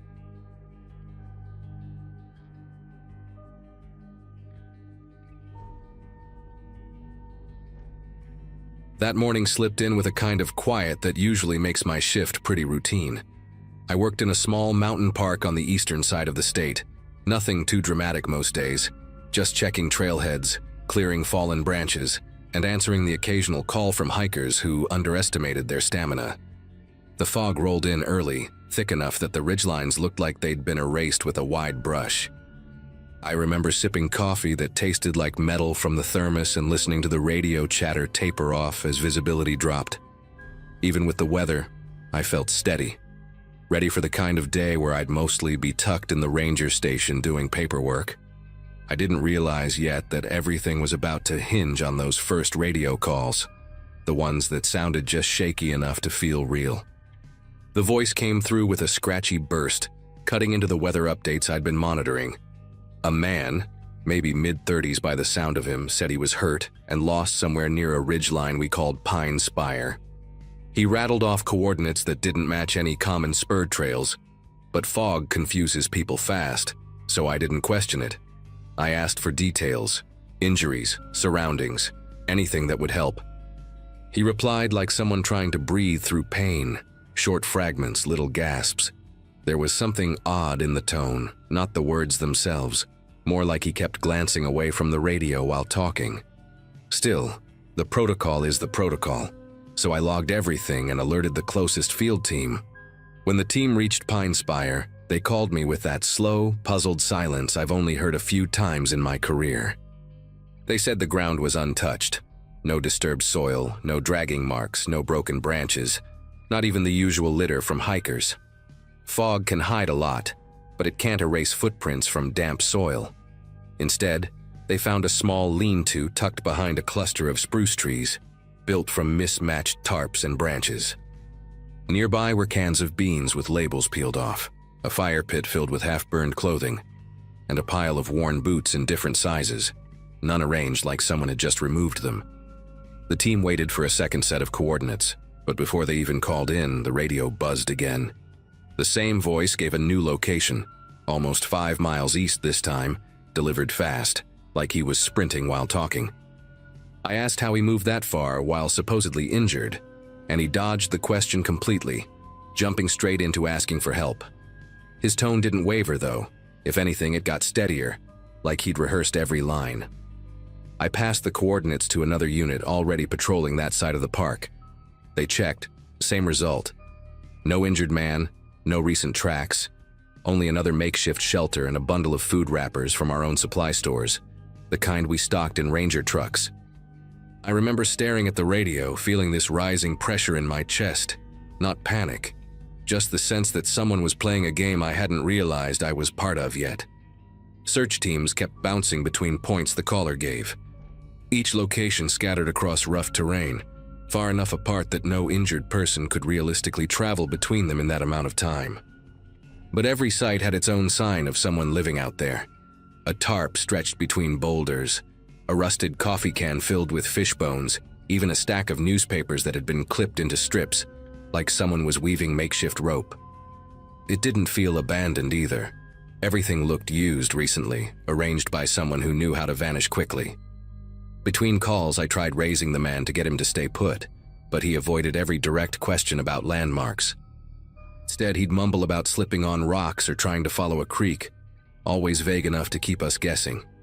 Fog makes radios behave strangely, but this felt too clean, too deliberate, like someone switching channels the exact moment we were close to piecing things together. Around midday, one of the senior rangers, a guy named Leon, stopped by the main station after checking a trailhead. He walked in with his radio held out like it was contaminated. He said he'd picked up a faint signal, same voice, same shaky delivery, but the frequency was slightly off from what we normally used, just enough to hint at someone using equipment to mirror our channel. Leon wasn't the paranoid type, but the look he shot me carried a warning I didn't miss. He told me he'd heard stories in other parks about people using scanners to impersonate officials or distressed hikers, usually to draw resources away from populated areas. He said it low, almost reluctantly, like he didn't want the idea to take root. But it did. It made too much sense. Fog swallowed most of the roads, turning familiar paths into featureless gray lanes. From the station windows, even the nearest trail marker looked like a smudge. With every new call, I felt the pattern solidifying. The caller never repeated a location, never described the shelters we kept finding, and never reacted when we said teams were only minutes away. It dawned on me that he wasn't trying to be found at all. He was trying to keep us away. That thought lingered, sour and heavy. If he needed the Rangers dispersed, he had to be heading somewhere we'd normally be guarding closely. Only one spot fit: the main campground down in the valley, where families were packed tight and oblivious to the fog creeping between the trees. I radioed Leon and asked him to swing by the campground just to check if anything seemed out of place. He agreed, but the signal crackled as he pulled away, the fog turning his voice into fragments. While he drove, another call came through from the fake hiker, this time claiming he could hear bears nearby and begging for someone to reach him fast. He even rattled the radio against something hard, trying to mimic panic. I didn't answer immediately. Instead, I waited, listening to the static behind his voice. There was a faint whirring sound I hadn't caught before, like a cheap fan or a battery pack humming near the microphone. The kind of noise handheld scanners make when they're not grounded properly. It felt like the last puzzle piece clicking into place. Leon checked in a few minutes later, sounding strained. He said the campground seemed quiet at first, kids playing near the fire pits, a couple arguing while setting up a tent, normal weekend stuff. But then he noticed that one of the supply sheds behind the ranger kiosk had its padlock pried open. The metal bent like someone had worked on it for a while. Inside, the shelves were ransacked. First aid kits, propane canisters, non-perishable food, all gone. Even the emergency radio batteries had been stripped out of their cases. Leon said there were muddy impressions on the ground nearby, not footprints exactly. More like someone had dragged burlap sacks or heavy fabric across the dirt to avoid leaving clear tracks. Hearing that made my scalp tighten. Whoever had been calling us wasn't wandering aimlessly. They were gearing up, gathering what they needed while we chased ghosts in the fog. I told Leon to hold position and keep eyes on the main loops while I notified the rest of the team.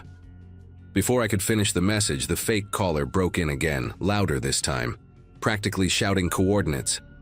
But he slipped. He said, "Nobody's around, it's safe," and then cut himself off like he realized he'd said too much. Safe for who? I muted my mic, steadying myself, and replayed his words in my head.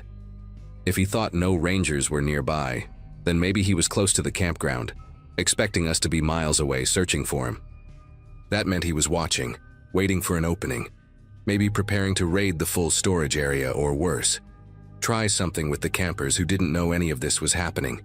The fog probably emboldened him. Sound doesn't travel right in it, and visibility can shrink to 10 yards in seconds. I ran out to the truck and cut through the service road, moving slow so I wouldn't go off the edge. The air outside tasted like cold stone, and branches hung low under the moisture. When I got closer to the campground, I parked and continued on foot, keeping to the tree line. I saw Leon near the kiosk, trying to look casual while watching the picnic tables. Families were still out, completely unaware. Then I caught movement behind the shed, a hunched figure slipping between the trees, wrapped in layers of mismatched clothing, carrying something bulky against their chest. Not a camper, not lost.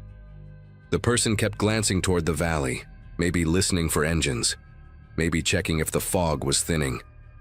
As I stepped closer, my radio crackled again with that same fake distress call, coming from the direction of the figure.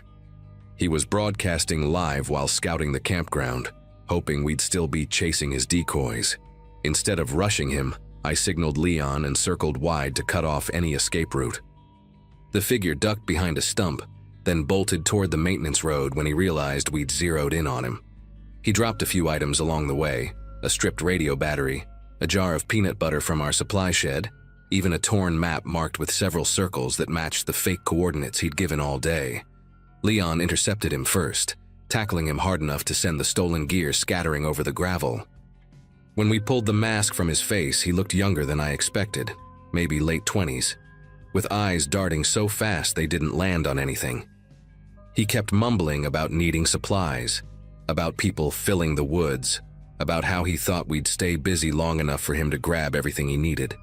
The sheriff's office took him shortly after, and once the fog finally thinned, The whole campground learned how close they'd come to being part of a different story entirely.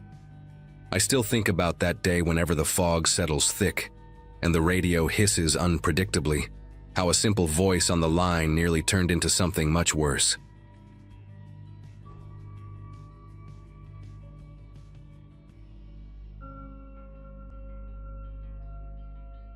Most mornings on duty started the same way for me back then.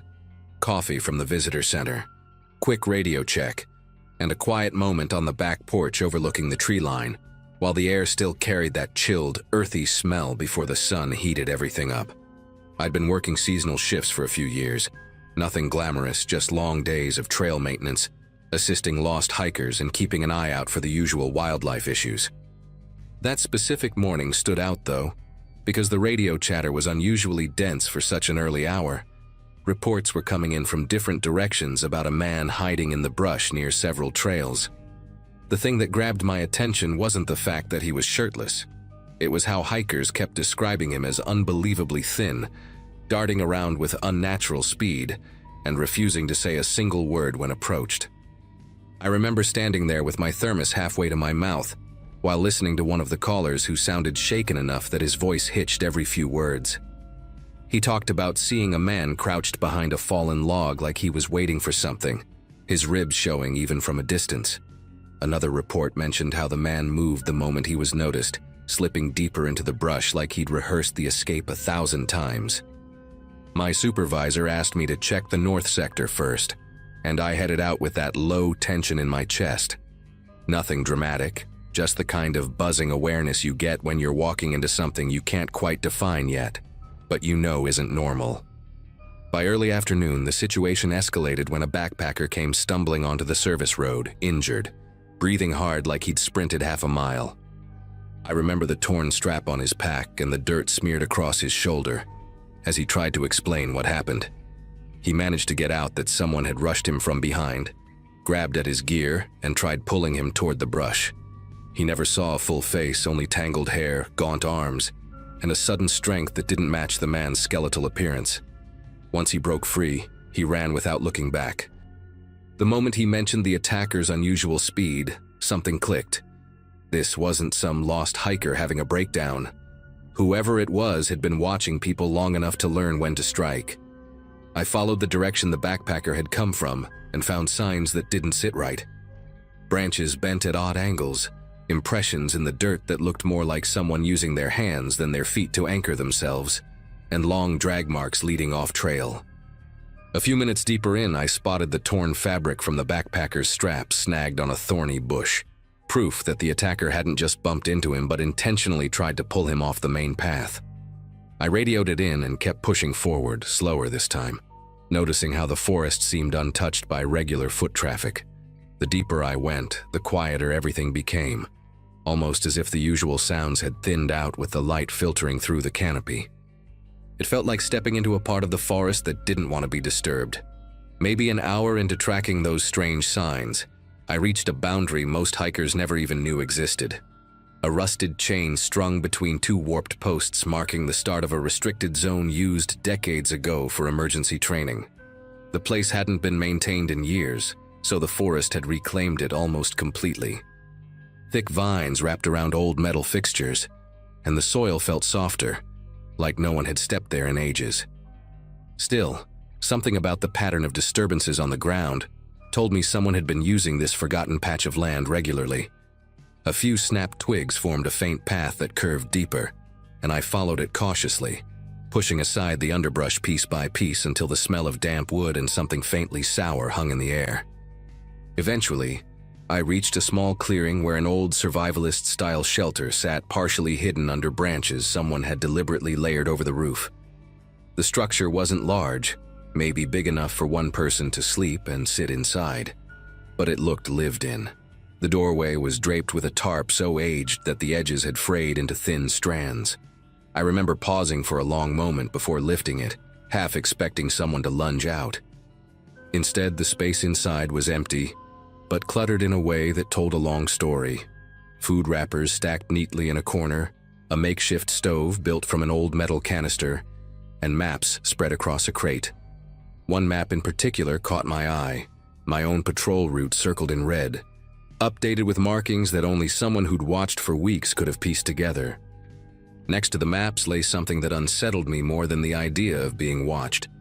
A weathered journal with a cracked spine, pages swollen from moisture.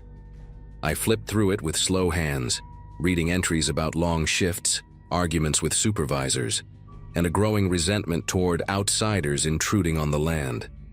The handwriting grew messier the further I went, sentences turning disjointed, references to hearing voices in the trees or sensing patterns in the rustling leaves.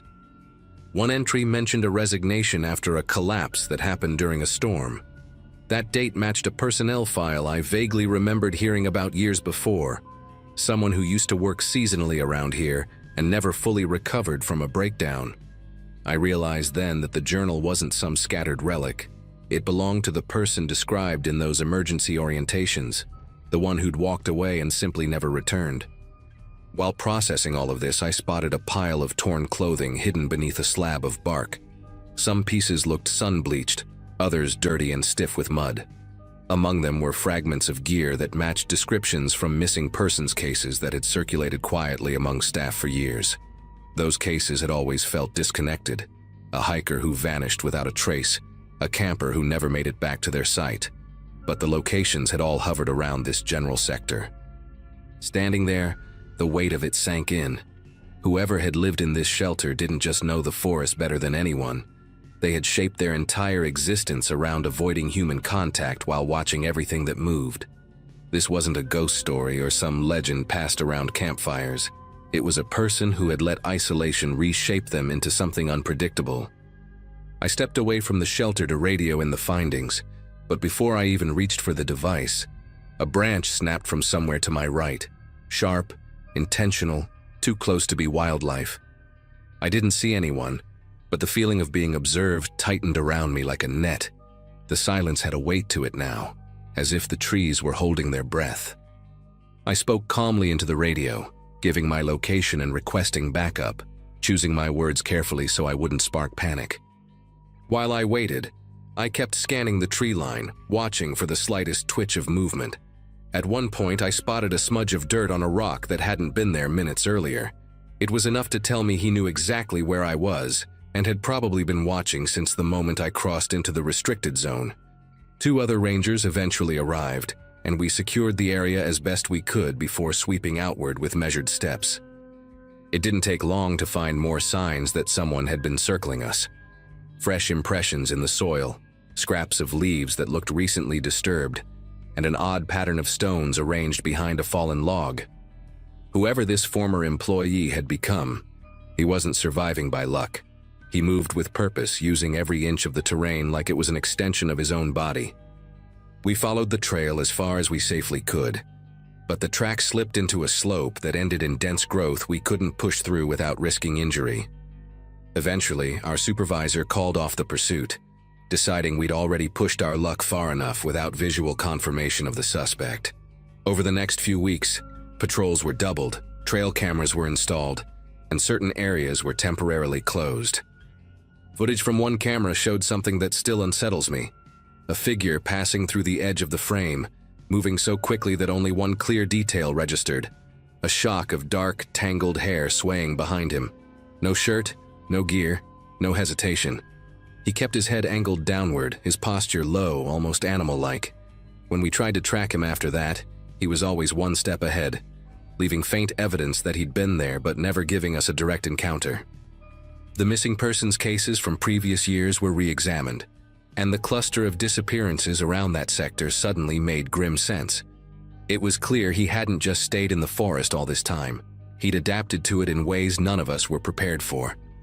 The park eventually implemented a formal protocol, identifying him not as a rumor, not as some local myth, but as a real human threat. Unpredictable, potentially violent, and intimately familiar with the terrain.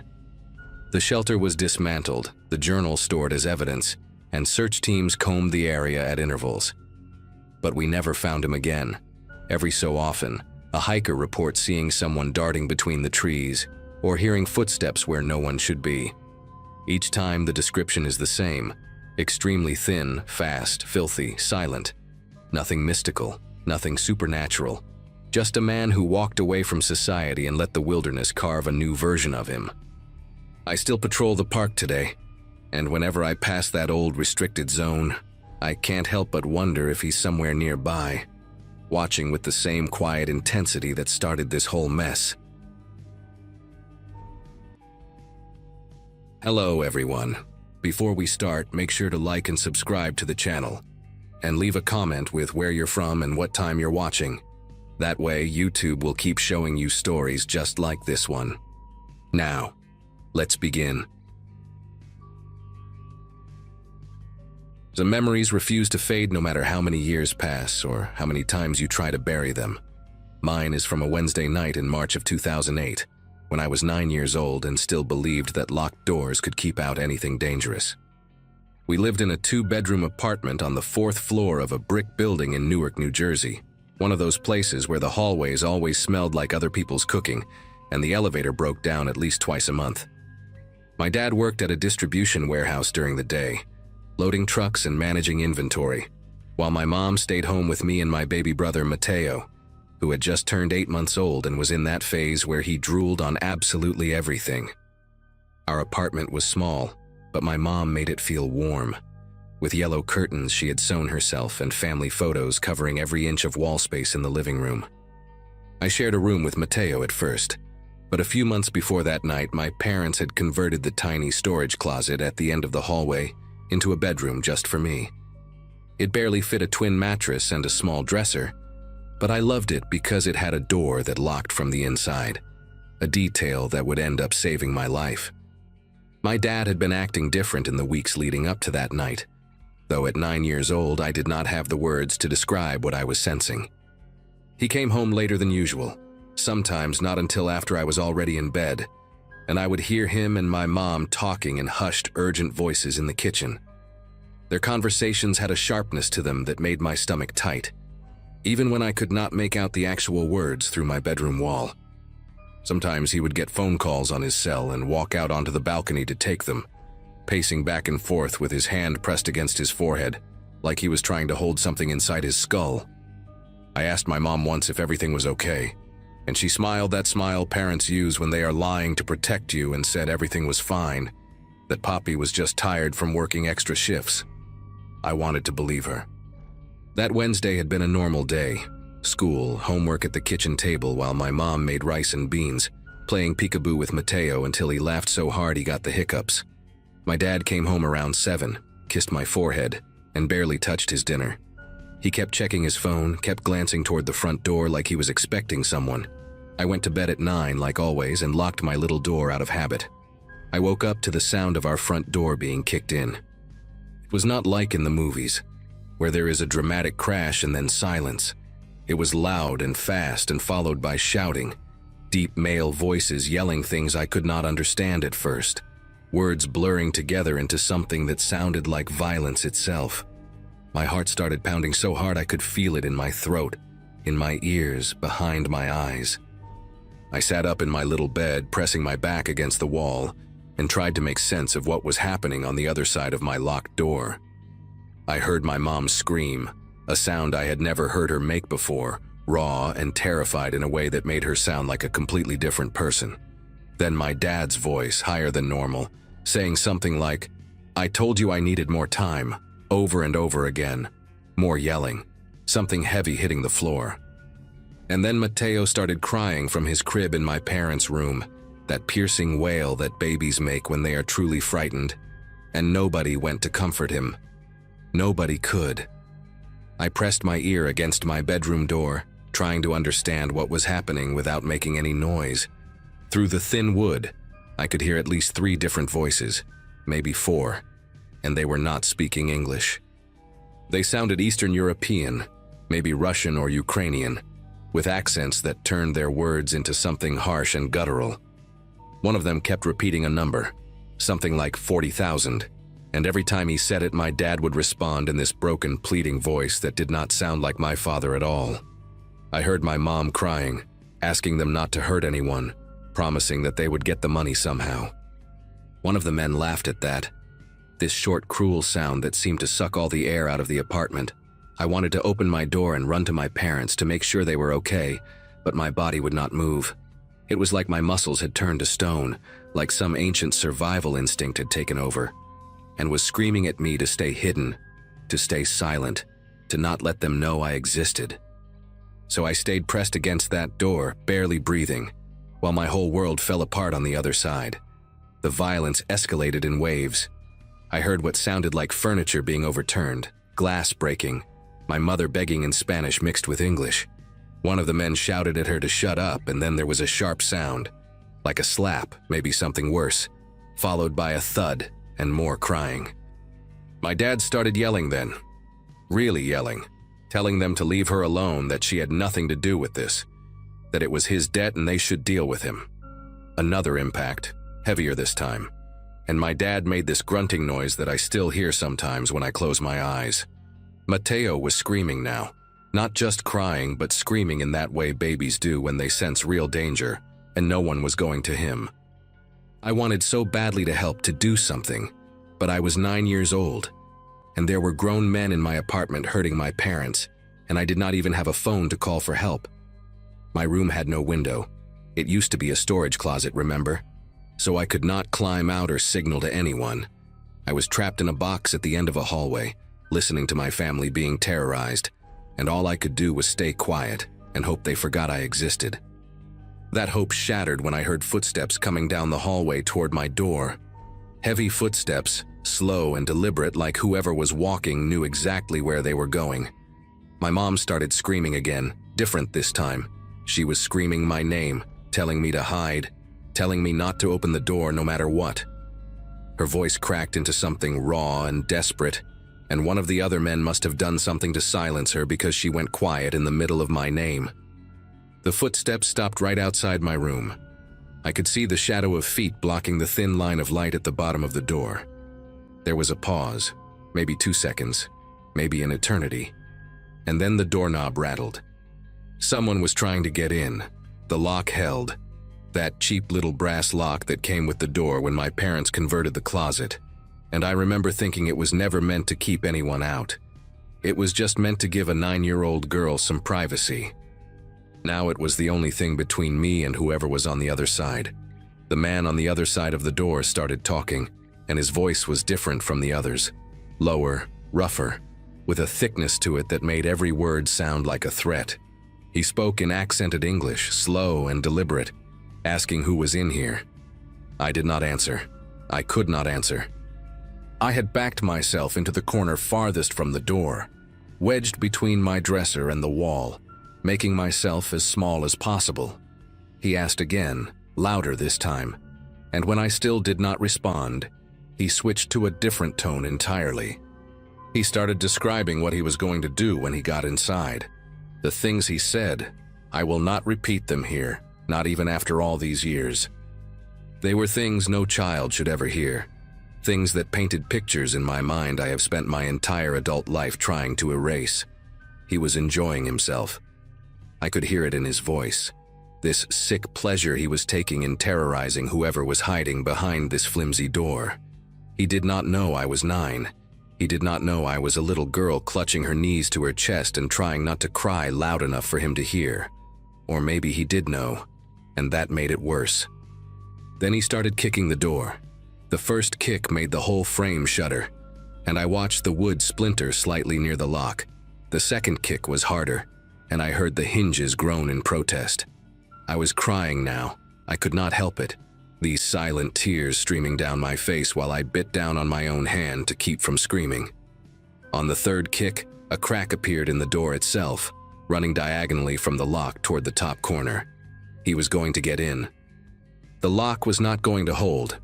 I was going to die in this tiny room that used to make me feel so grown up and independent, and my parents were not going to be able to save me because they were being held down in the living room by men who wanted money my father apparently owed. I thought about Mateo, still crying somewhere in the apartment, and I wondered if anyone would be left to take care of him. I thought about my mom's yellow curtains and the gold star sticker my teacher had given me that week, and how none of it mattered anymore. The man kicked again, and this time the crack widened. I could see a sliver of the hallway light through the damaged wood. And then another voice cut through the chaos, sharp, commanding, furious. Someone was yelling at the man trying to break down my door, yelling in that same foreign language but with an authority that made everything stop. The kicking stopped. The man outside my door said something back, defensive and angry, but the other voice overrode him immediately. I heard footsteps, multiple sets now, and then what sounded like a scuffle in the hallway just feet from where I was hiding. The commanding voice kept repeating something, and even though I did not understand the words, I understood the tone. He was telling the other man to back off. There was more arguing, voices overlapping, and then a single phrase in English that I will never forget as long as I live. The commanding voice said, clear as anything, "There are children here. We do not do this. We are not animals." The silence that followed lasted maybe 5 seconds, but it stretched out like hours in my memory. Then the footsteps retreated back down the hallway, away from my door, and I heard the men gathering in the living room again. I stayed in my corner, not moving, barely breathing, listening to what came next. The tone of the encounter had shifted entirely. The commanding voice, I think he must have been the leader, or at least someone with enough authority to control the others, was speaking to my father now, still angry but more controlled. He said something about this being a warning, about the next time being different, about 40,000 being pocket change compared to what they would take if my father did not pay. My dad's voice came back weak and shaky, promising he would get the money, promising he just needed 2 more weeks. There was a long pause, and then the leader said something I could not quite hear, followed by the sound of heavy footsteps moving toward the front door. They were leaving. I heard the broken front door scrape against the floor as they pulled it partially closed behind them, heard their footsteps echoing down the exterior hallway, heard the stairwell door slam shut. And then there was just the sound of my mother sobbing in the living room, my father groaning in pain, and Mateo still wailing from his crib. All the sounds of a family that had just been shattered into pieces I did not know how to put back together. I do not know how long I stayed in that corner before I finally unlocked my door. It could have been 5 minutes or 30. Time had stopped making sense the moment our front door was kicked in. When I finally stepped into the hallway, I saw my cracked bedroom door hanging crooked on its hinges, saw the gouge marks in the wood where that man had tried to break through. The living room looked like a tornado had torn through it. Our coffee table was overturned. One leg snapped clean off. The TV screen was shattered. My mom's yellow curtains had been ripped down from one side, hanging limp and defeated against the wall. My dad was sitting on the floor with his back against the couch, holding a dish towel to his face that was already soaked through with blood. His left eye was swollen shut and turning purple, and there was a gash above his eyebrow that probably needed stitches but would never get them because we were not going to the hospital. We were not going to the police. I understood that without anyone telling me, even at 9 years old. My mom was kneeling next to him, shaking so hard her teeth were chattering, trying to clean blood off his face while tears streamed down her own. I went to get Mateo from his crib because nobody else could.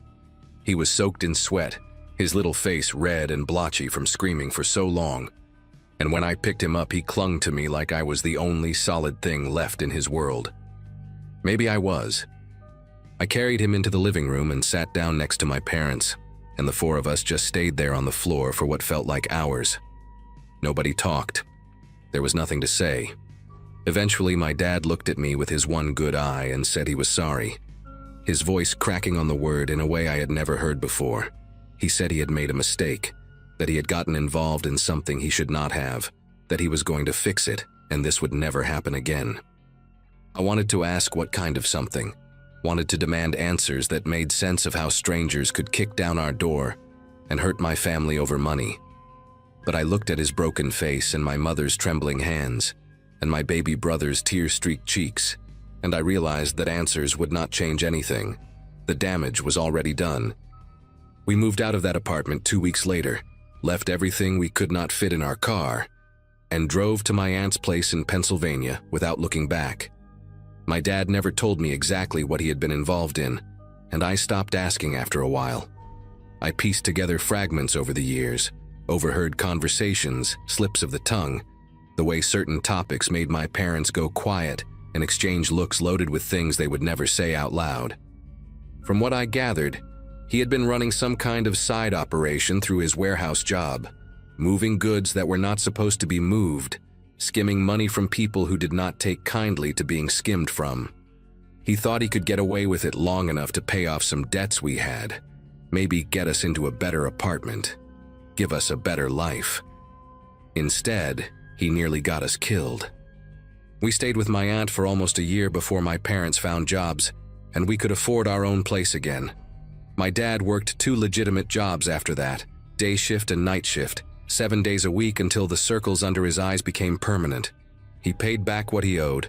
I do not know how, and I do not want to know. And those men never came for us again. But the man he used to be, the one who made silly voices when he read me bedtime stories, never fully came back either. I am 26 now, and I still cannot sleep with my bedroom door unlocked. Every apartment I have ever lived in, the first thing I do is check the locks, test the doors, map out where I would hide if someone broke in. I flinch at loud noises. I panic when I hear footsteps in hallways late at night. For years I had nightmares about that cracked door, about the sliver of hallway light widening as the wood gave way, about what would have happened if that other man had not intervened. Sometimes I wonder about him, the one who stopped it. I wonder if he had children of his own, if that is why he drew the line where he did. I wonder if he ever thinks about the little girl he saved without even knowing her name. My therapist says I have made incredible progress, that I have built a life despite carrying this weight, and maybe she is right. But there are still nights when I wake up in the dark, heart pounding, convinced I can hear heavy footsteps coming down the hallway toward my door. And I lie there, barely breathing, 9 years old again, waiting for the kicking to start.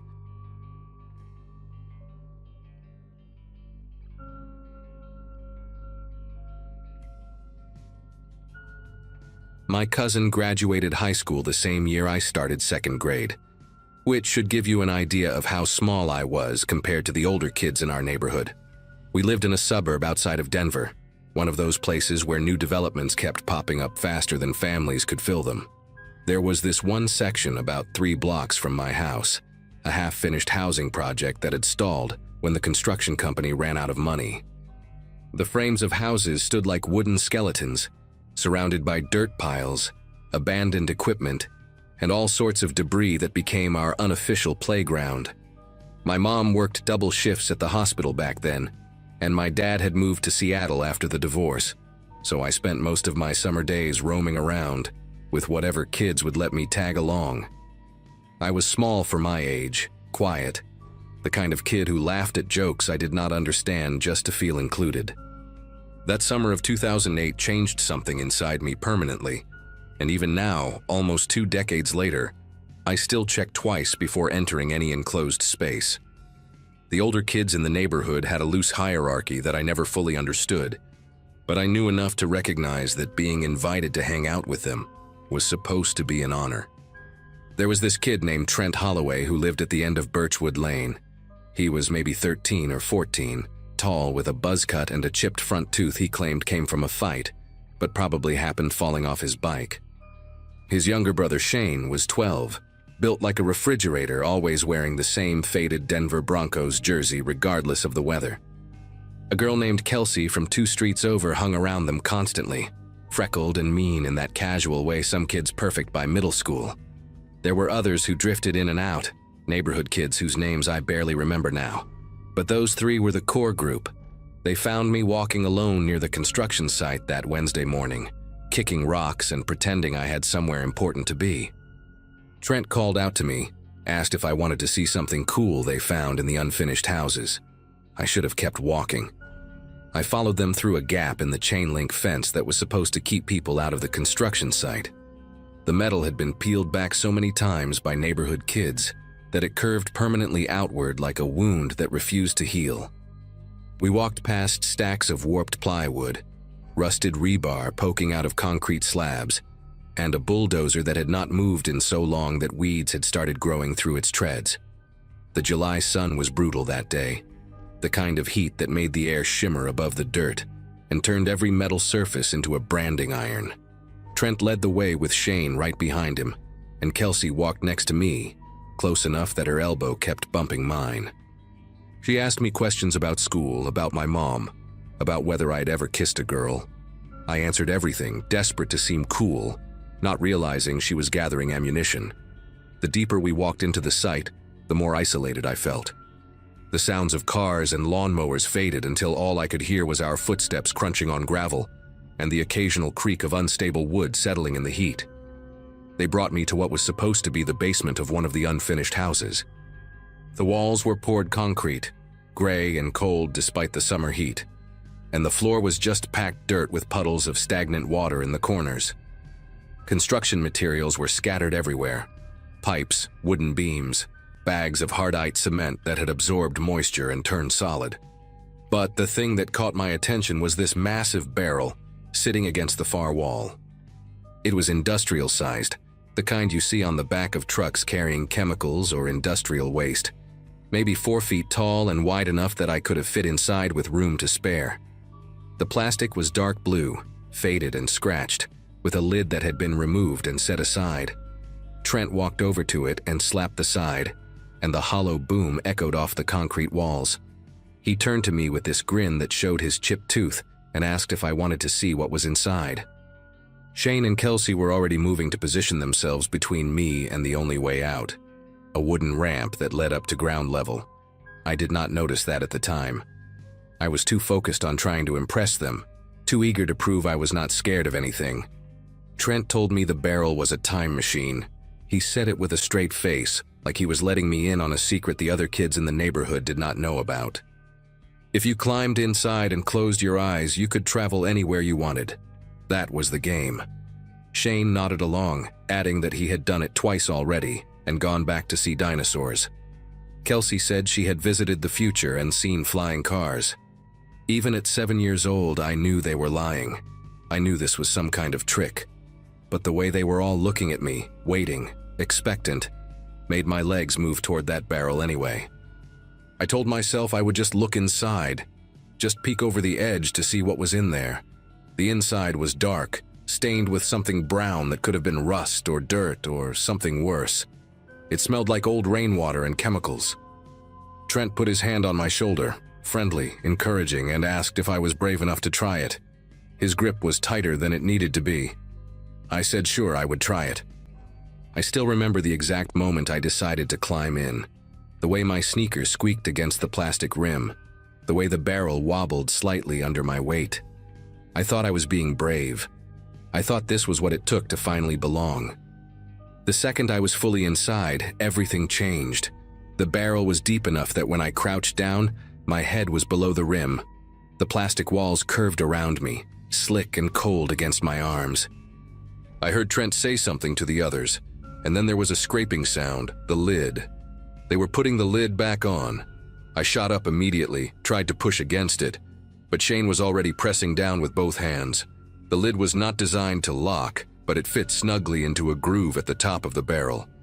And with someone holding it in place, there was no way I could push it off from inside. I started yelling, asking them to stop, telling them this was not funny. Through the thin plastic, I could hear them laughing. Kelsey made her voice high and mocking, imitating my panic, and the other two laughed even harder. I pounded on the walls with my fists, kicked at the bottom, screamed until my throat burned. The air inside was already getting thick, hot, hard to breathe. Every exhale bounced back at me from the curved walls, warm and damp against my face. I begged them to let me out. I used the word please over and over, something I had been taught meant people had to listen. They did not listen. They just kept laughing, their voices distorted through the plastic like sounds from another world. Time stopped making sense inside that barrel. It could have been 5 minutes or an hour, I had no way of knowing. The heat was unbearable, sweat pouring down my face and stinging my eyes, my shirt soaked through and sticking to my skin. I tried to calm down, tried to breathe slowly like my mom had taught me when I had nightmares, but every breath felt like it was not enough. The walls seemed to press closer with each passing second, even though I knew that was impossible. I could hear them talking outside, their voices casual now, bored even. Shane asked Trent how long they should keep me in there. Trent said until I stopped crying, then maybe a little longer to teach me a lesson. Kelsey suggested they go get sodas from her house and come back later. The idea that they might leave me there, alone in the dark, made something inside me snap. I started screaming again, not words anymore, just raw sound tearing out of my throat.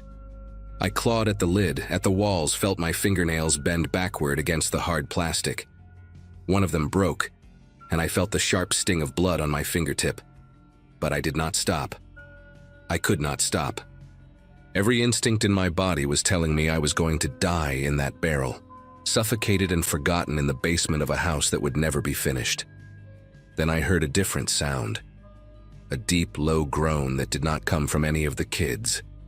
The barrel shifted beneath me, tilting slightly to one side.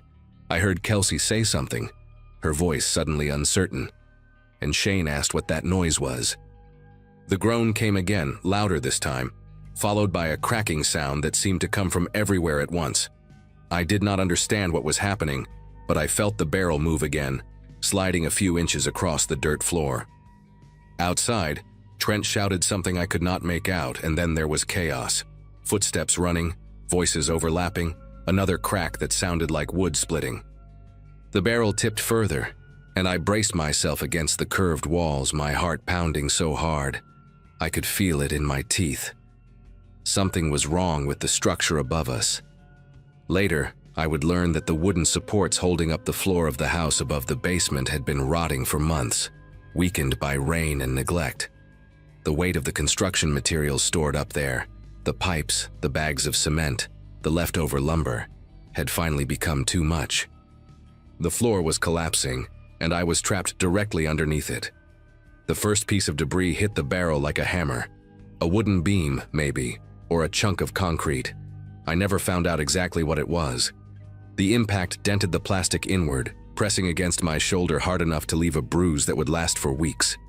I screamed, but the sound was swallowed by the noise of the collapse, cracking, crashing, the thunder of heavy objects falling.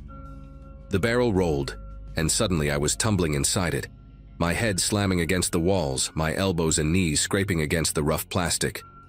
Dust poured in through the seam where the lid met the rim, filling my mouth and nose, making me choke. I curled into a ball, made myself as small as possible, and prayed to a God I had only heard about in Sunday school. The world outside was ending, or at least it sounded that way. I felt something massive land on top of the barrel, pressing the lid down so hard that the plastic groaned under the strain. For one terrible moment, I was certain the whole thing would crush inward and flatten me like an insect. But the barrel held. It was industrial grade, built to survive being dropped off trucks and dragged across warehouse floors.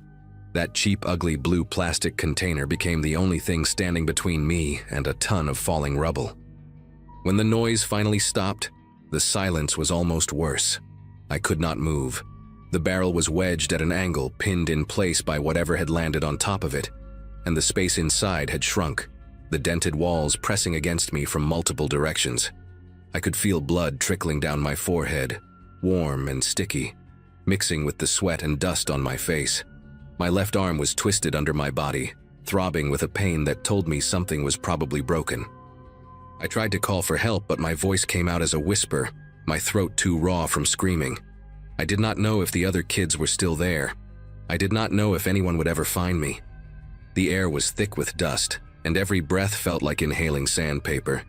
I lay there in the darkness, listening to the settling sounds of debris shifting above me, and I made myself a promise. If I got out of this alive, I would never let anyone trap me anywhere ever again. I would never be small and quiet and desperate to belong. I would become someone who could not be pushed into barrels and forgotten. It was a childish promise, the kind you make when you think you are about to die, but I meant every word of it. I do not know how long I was in there after the collapse. It felt like hours, but it was probably closer to 20 or 30 minutes. What saved me was a man named Harold Finch, a retired electrician who lived on the other side of the construction site. He had been walking his dog when he heard the crash, and unlike most people who would have just called the authorities and waited, Harold grabbed a flashlight from his garage and went to investigate. I learned all of this later, of course. In the moment, All I knew was that suddenly there was a voice calling out, asking if anyone was there. I tried to answer, tried to yell, but all that came out was a weak croak. It was enough. Harold heard me. He started pulling debris away, piece by piece, working carefully so nothing else would shift and collapse further. I could hear him grunting with effort, cursing under his breath, calling out to me every few seconds to keep talking so he could follow the sound. When he finally pulled the lid off that barrel and I saw his face, weathered, covered in dust, eyes wide with shock, I burst into tears. He lifted me out like I weighed nothing, cradled me against his chest, and carried me up the wooden ramp and out into the sunlight. The brightness hurt my eyes after so long in the dark. I remember thinking that the sky had never looked so blue, so impossibly endless after being trapped in that tiny curved space. The ambulance came, and then the police. My mom arrived still wearing her hospital scrubs, mascara running down her face, trembling so hard she could barely hold me. I had a fractured wrist, a concussion, and cuts that needed stitches across my forehead and both hands. The doctors said I was lucky. If the barrel had been positioned a few feet in either direction, if it had not been industrial grade, if Harold Finch had decided to just call 911 and wait instead of going in himself, I would have been crushed. Trent, Shane, and Kelsey had run the moment the structure started groaning. They told their parents they had been playing in Kelsey's backyard all morning, and for a few days, it looked like they might get away with it. But Harold had seen them fleeing the site, and I eventually told the police everything. There were meetings with lawyers, tearful apologies from parents who could not believe their children would do something like that, promises that it would never happen again. The Holloways moved away before the summer ended. I heard later that Trent got sent to some kind of behavioral program in another state. Kelsey's family stayed, but she never looked at me again, not once, like I had become invisible the moment I stopped being useful to torment. I did not care. I was alive, and that was the only thing that mattered. It has been almost 20 years since that day, and I wish I could tell you the memory has faded into something manageable, something I can look back on without feeling my chest tighten. But trauma does not work that way, at least not for me. I still cannot use elevators without my heart rate spiking. I avoid MRI machines, phone booths, any space where the walls feel too close. A few years ago, my girlfriend at the time suggested we try one of those escape room experiences for her birthday, and I had to leave the waiting area before we even started. Just seeing the small rooms on the promotional photos was enough to make me dizzy. I have done therapy, tried different medications, learned breathing techniques that sometimes help and sometimes do not. The claustrophobia is manageable now most days, but it never fully goes away. It lives in my body like a second heartbeat, quiet until something triggers it, and then suddenly I am 7 years old again, curled up in the dark, listening to other children laugh while I beg to be let out. The worst part is not the fear itself. It is knowing exactly where it came from, knowing that it was planted in me deliberately by kids who thought my terror was entertainment. I looked up Trent Holloway a few years ago, just out of curiosity. He is an insurance adjuster now, living somewhere in Texas, married with 2 kids based on his social media. He looks normal, happy even, like a man who has never done anything worth regretting. I do not know if he ever thinks about that day, about the boy he shoved into a barrel and left to die. Probably not. People have a remarkable ability to forget the harm they cause when they are young, to file it away as just kids being kids. But I remember. I remember the sound of the lid scraping into place, the echo of my own screams bouncing off plastic walls, the weight of the world collapsing on top of me. I remember Harold Finch's face when he pulled me out, the way he kept saying, "It is okay. You are okay, son," even though we both knew nothing about that situation was okay. I sent Harold a card every Christmas until he passed away 6 years ago. His family invited me to the funeral, and I stood in the back and cried for a man who had no obligation to save me, but did it anyway. That is the thing about people. Some of them will lock you in barrels and laugh, and some of them will dig through rubble with their bare hands to pull you out. I got to meet both kinds before I turned 8 years old. I try to be the second kind now, every single day. It is the only thing that makes the memory bearable.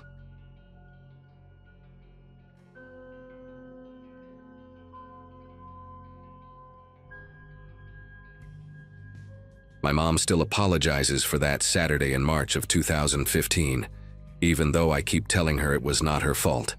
I had just turned 10 a few weeks before, and we lived in this small 2-bedroom house on Crescent Lane in a quiet neighborhood outside of Portland, Oregon. My parents had divorced when I was 6, so it was just me and Mom most of the time. She worked as a nurse at a clinic downtown, and that particular weekend she was supposed to be off. Our neighbor's daughter, a college girl named Heather, usually watched me whenever Mom had to leave. But Heather had called that morning saying she caught some stomach bug and could barely get out of bed. Mom tried 3 other people, but nobody was available on such short notice. I remember her pacing the kitchen, phone pressed to her ear, looking more stressed than I had ever seen her. The emergency was my grandmother. She had fallen in her apartment across town, and the building manager found her on the bathroom floor, conscious but unable to get up. Mom explained everything to me in that serious voice she used when she needed me to understand something important. She said she would be gone for 1 hour, maybe less, and that I should not open the door for anyone, not answer the phone unless it was her number on the caller ID, and stay inside no matter what. She made me repeat the rules back to her twice. I was a responsible kid, always had been, and I think she trusted me more than most parents would trust a 10-year-old. She kissed my forehead, grabbed her keys, and backed out of the driveway in her old blue Subaru. I watched through the front window until the car disappeared around the corner, and then I was alone. The house felt different immediately, bigger somehow, like the walls had stretched outward the moment she left. I decided to watch cartoons to pass the time. I grabbed the remote, curled up on the couch with my favorite blanket, the green one with little white stars that my dad had given me before he moved to Seattle, and flipped to a channel playing old Scooby-Doo episodes. The clock on the wall read 11:42. Mom said she would be back by 12:30 at the latest. I remember doing the math in my head, thinking that was only 48 minutes away, not even a full hour of cartoons. The sun was bright outside, streaming through the curtains, and everything felt normal. Our cat, a fat orange tabby named Pumpkin, jumped onto the couch and curled up against my legs. I scratched behind his ears and focused on the screen, where Shaggy and Scooby were running from a guy in a monster costume. I must have been watching for about 15 minutes when the first knock came. It was soft, almost polite. 3 gentle taps on the front door. Pumpkin lifted his head, ears rotating toward the sound like little satellite dishes. I muted the television and sat very still. Mom had been clear about not opening the door, but she had not said anything about not looking. I slid off the couch and crept toward the front window, staying low the way I had seen people do in movies. The curtains had a small gap where they did not quite meet in the middle, and I pressed my eye to that gap, trying to see the porch.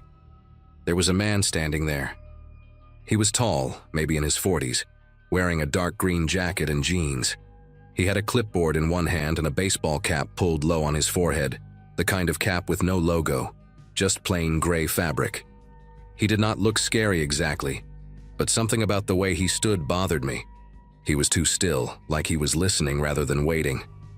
He knocked again, harder this time. 4 sharp raps that made the door rattle in its frame. I pulled back from the window and pressed my back against the wall, heart beating fast in my chest. Pumpkin had jumped off the couch and was standing in the hallway, tail puffed up to twice its normal size, staring at the door. Then the man spoke. His voice was calm, friendly even, the kind of voice a teacher might use when explaining something to a student. He said he was from the electric company, that there had been some reports of power surges in the neighborhood, and he needed to check our meter.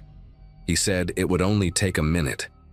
I stayed frozen against the wall, barely breathing, remembering what Mom had told me. Do not open the door for anyone. The man waited a few seconds, then knocked again, louder now, the friendly tone slipping from his voice like a mask falling off. He said he knew someone was home because he could see the television light flickering through the window. He said he really needed to check that meter, that it was important, that there could be a fire hazard if he did not inspect it today. His voice had an edge to it now, something sharp underneath the polite words. I wanted to yell that my mom would be home any second, but my throat felt like it had closed up completely.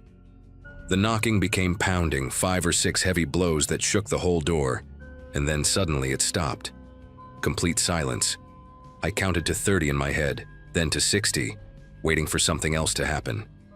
I thought maybe he had given up and left. I was about to peek through the curtain gap again when I heard footsteps, but they were not going away from the house, they were going around it. The footsteps crunched on the gravel path that ran along the side of our house, the path that led to the backyard, to the back door. My bedroom was at the back of the house, and so was the kitchen, and the back door had this old lock that Mom always complained about, saying she needed to get it replaced because it was flimsy and loose. I heard the footsteps stop. Then I heard the back doorknob rattle, a sharp metallic sound that echoed through the quiet house. Pumpkin hissed, actually hissed, something I had never heard him do in the 4 years we had owned him. The rattling stopped for a moment, and I let myself hope that the lock had held, that he would go away now. That hope died when I heard a heavy thud against the back door, then another, then a third one that made the whole frame groan. He was throwing his shoulder against it, trying to break it down. I ran. I did not think about it, did not plan it. My legs just moved on their own.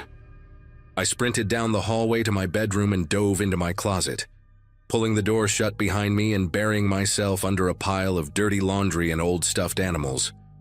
The closet smelled like dust and the strawberry shampoo from my unwashed clothes, and I pressed both hands over my mouth to keep from making any sound. Through the thin walls, I heard a loud crack, the unmistakable sound of wood splintering, and then a heavy thump as the back door swung open and hit the kitchen wall. He was inside. I heard his boots on the linoleum, slow and deliberate, not rushing at all, like he had all the time in the world. I heard him open a cabinet, then another, the hinges squeaking in that familiar way I had heard 1,000 times when Mom made dinner. Then came a sound that made my whole body go cold, a long metallic scrape, the sound of something being dragged across the counter. I knew exactly what that sound was because I had heard it every time Mom pulled a knife from the wooden block next to the stove. He had taken a knife from our kitchen. The footsteps left the linoleum and moved onto carpet, which meant he was in the living room now. I heard him pause, probably looking around, and then the footsteps resumed, heading down the hallway toward the bedrooms. Toward me. I squeezed my eyes shut so tight that colors exploded behind my eyelids, and I prayed harder than I had ever prayed in my entire life. The footsteps stopped right outside my bedroom door. I could hear him breathing, heavy and slow, and I could see his shadow through the crack at the bottom of the closet door, a dark shape blocking the light from the hallway. The bedroom door creaked open. I heard him step inside, heard the floorboard by my dresser groan under his weight, the same floorboard that always woke Mom up when she came to check on me at night. He was maybe 10 feet away from where I was hiding, separated only by a closet door and a pile of laundry. I bit down on my own hand to keep from screaming, tasted blood on my tongue, and waited for the closet door to open. Then a car door slammed outside. The sound was distant but unmistakable, and I heard the man freeze, his breathing stopping for a second. Another sound followed, the beep of a car being locked, and then footsteps on the front porch, quick and hurried. Mom. She was back early.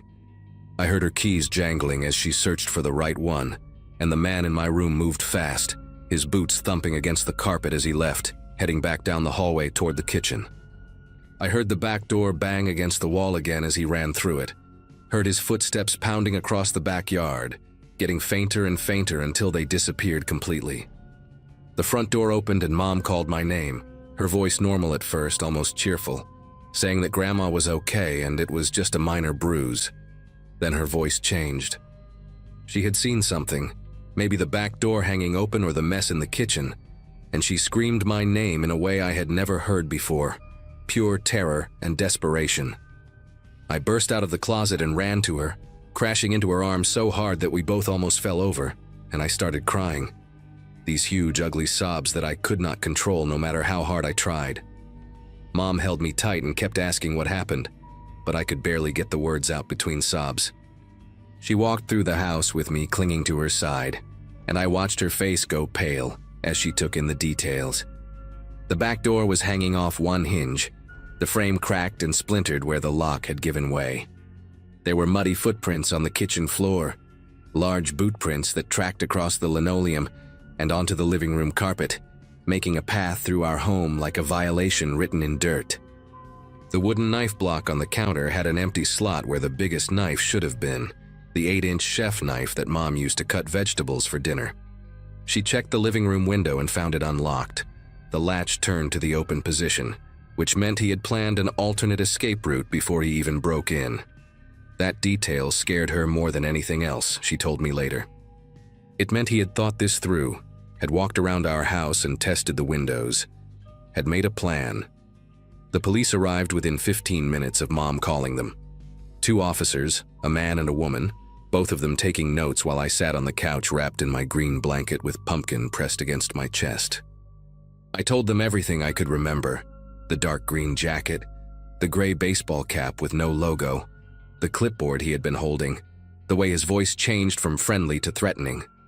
They took photographs of the footprints, dusted the doorknobs and window latch for fingerprints, and bagged the broken pieces of the door frame as evidence. One of the officers told Mom that there had been 2 other break-ins in neighborhoods nearby over the past month. Same method: someone posing as a utility worker and targeting houses during the day when most people were at work. They never caught him.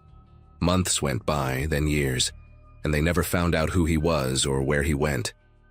The detective assigned to our case called a few times in the beginning. Then the calls became less frequent. Then they stopped altogether. The file is probably sitting in a box somewhere, unsolved, just another statistic. We moved out of that house 3 weeks later. Mom found an apartment in a bigger complex with security cameras and a doorman, and she had a deadbolt installed that was so heavy it took both hands to turn. She also signed me up for self-defense classes and bought a baseball bat that she kept beside her bed for years. I am 20 now, a junior in college studying psychology, and I still check every lock twice before I go to sleep. I still look through the peephole whenever someone knocks, even if I am expecting a package. And sometimes, when the house gets too quiet, I hear those slow, deliberate footsteps on linoleum, and I feel that knife-shaped absence in my chest, that empty slot where safety used to be. We never found out what he wanted, whether it was robbery or something worse, and maybe that is the part that still haunts me most. Not knowing. The not knowing is its own kind of scar, the kind that never fully heals, just fades enough that you can pretend it is not there until something reminds you. A knock on the door, a stranger in a cap, the sound of boots on a hard floor. Then it all comes back fresh as the day it happened, and I am 10 years old again, hiding in a closet, biting my hand to keep from screaming.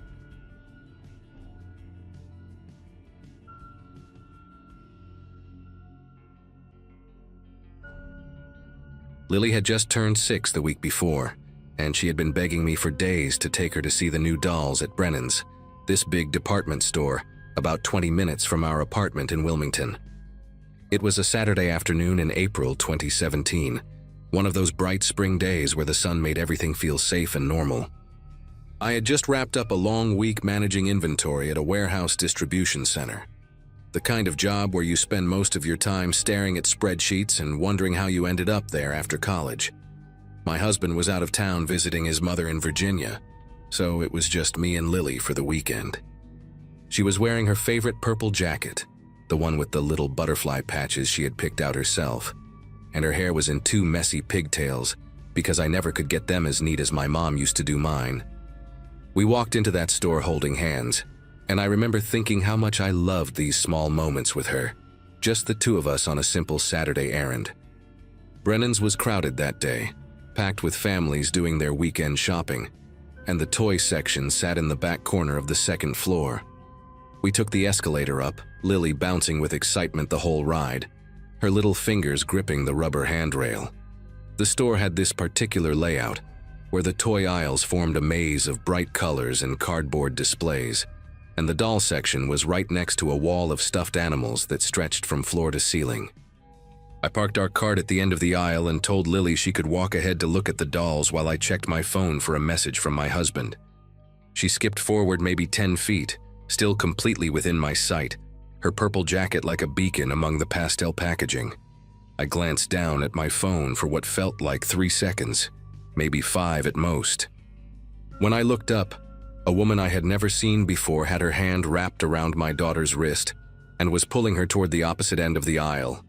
The woman was maybe in her late 40s, with short auburn hair that looked freshly dyed and a beige cardigan over a floral blouse. She looked like someone's aunt, like someone you might see at a PTA meeting or a church potluck. That was the thing that made everything feel so surreal in those first seconds. She did not look threatening at all.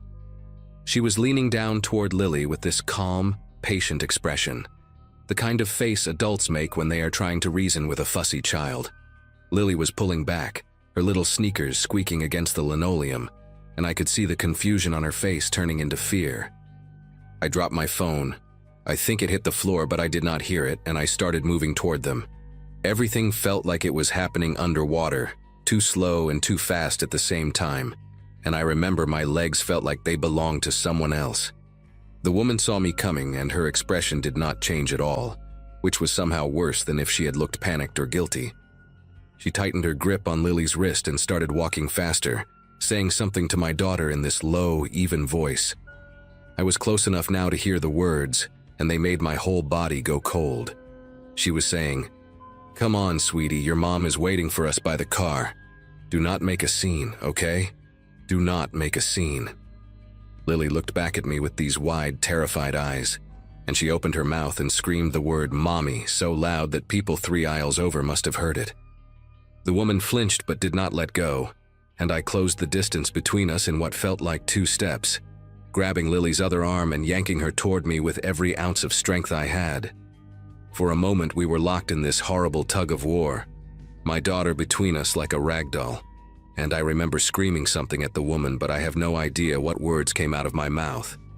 It was pure animal instinct, nothing coherent, just raw noise and fury.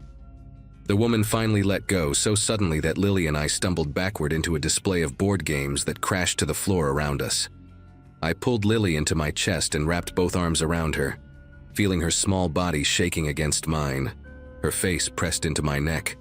The woman stood there for maybe 2 seconds, staring at us with this blank expression that I still see sometimes when I close my eyes at night. Then she turned and walked quickly toward the back of the store, not running but moving with purpose, like she had somewhere specific to be.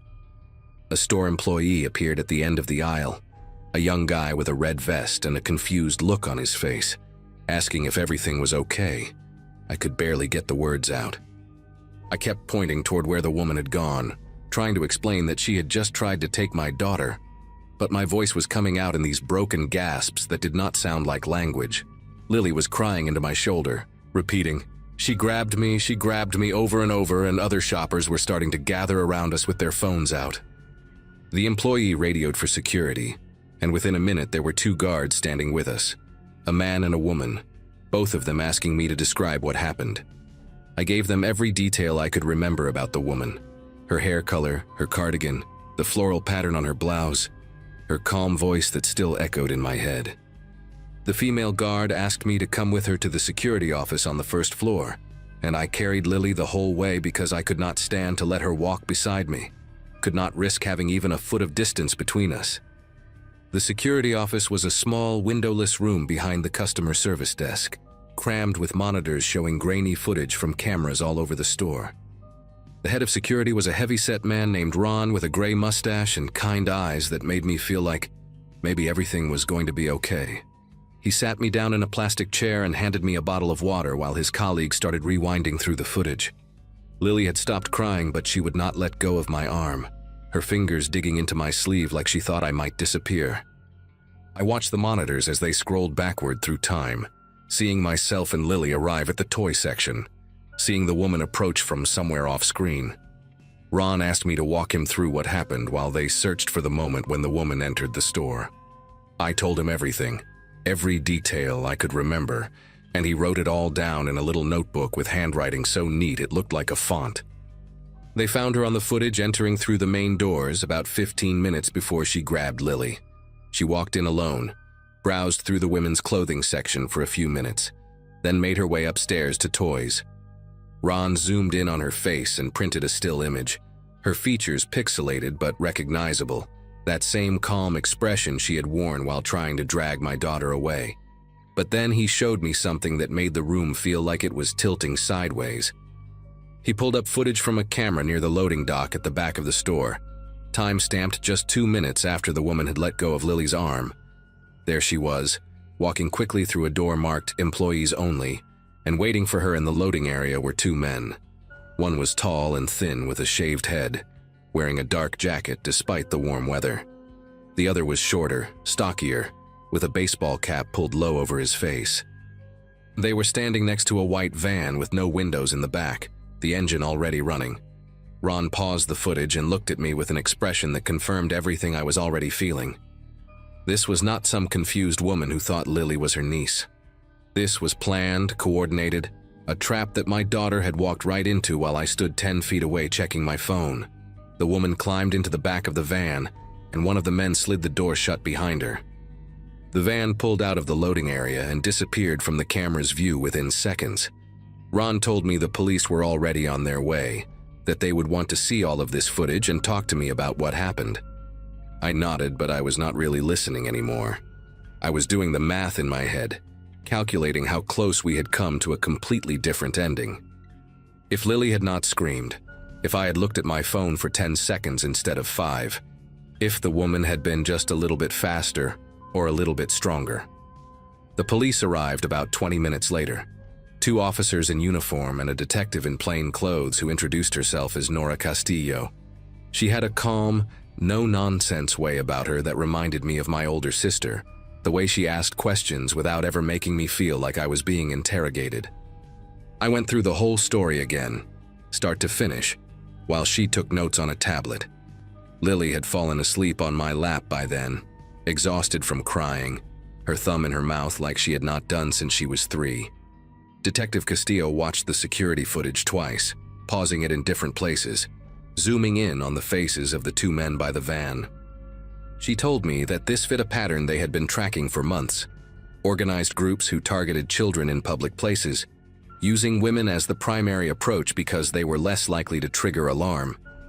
She said the phrase, "do not make a scene," was something they trained their people to say, a way of making it look like a family dispute rather than an abduction.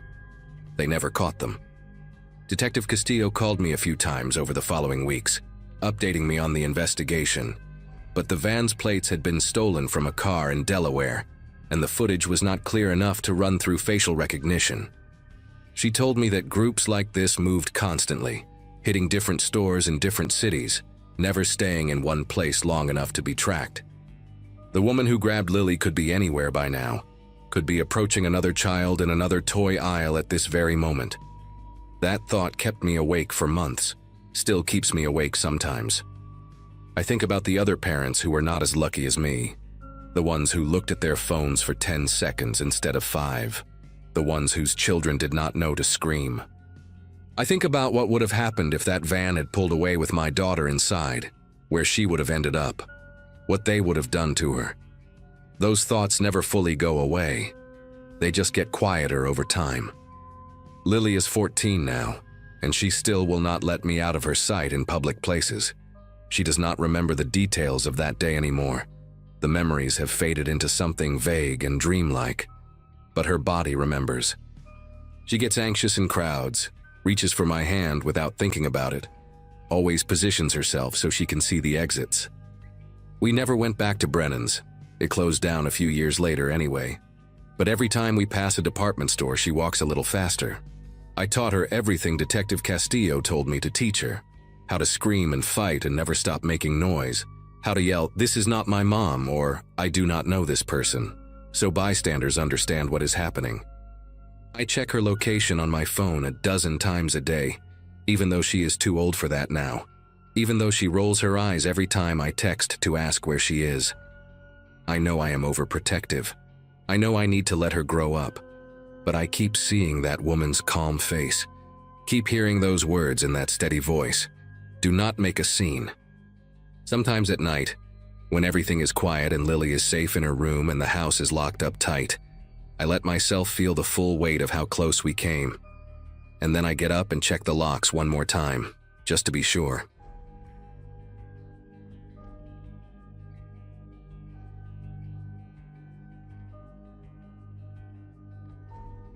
Every Friday afternoon, right after the school bus dropped me off, my mom would already have my overnight bag packed and waiting by the front door. She and my dad worked double shifts at the textile factory on the edge of town, and weekends meant I stayed at Uncle Vernon's place, a crooked two-story house on Granger Road in Wilmington, North Carolina. Born in 1989, I was 9 years old during the spring of 1998, when everything changed. Vernon was my dad's younger brother, a quiet man with deep-set eyes and hands that always seemed too still. He worked from home doing something with computers, though I never understood exactly what. His house smelled like pine sol and something else underneath, something metallic that I could never quite place. He kept the curtains drawn even during the day, and the only sounds were the hum of his equipment and the occasional creak of the old wooden floors. Uncle Vernon had 3 rules that he repeated every single time I walked through his door. First, I could eat anything in the fridge except the items on the bottom shelf.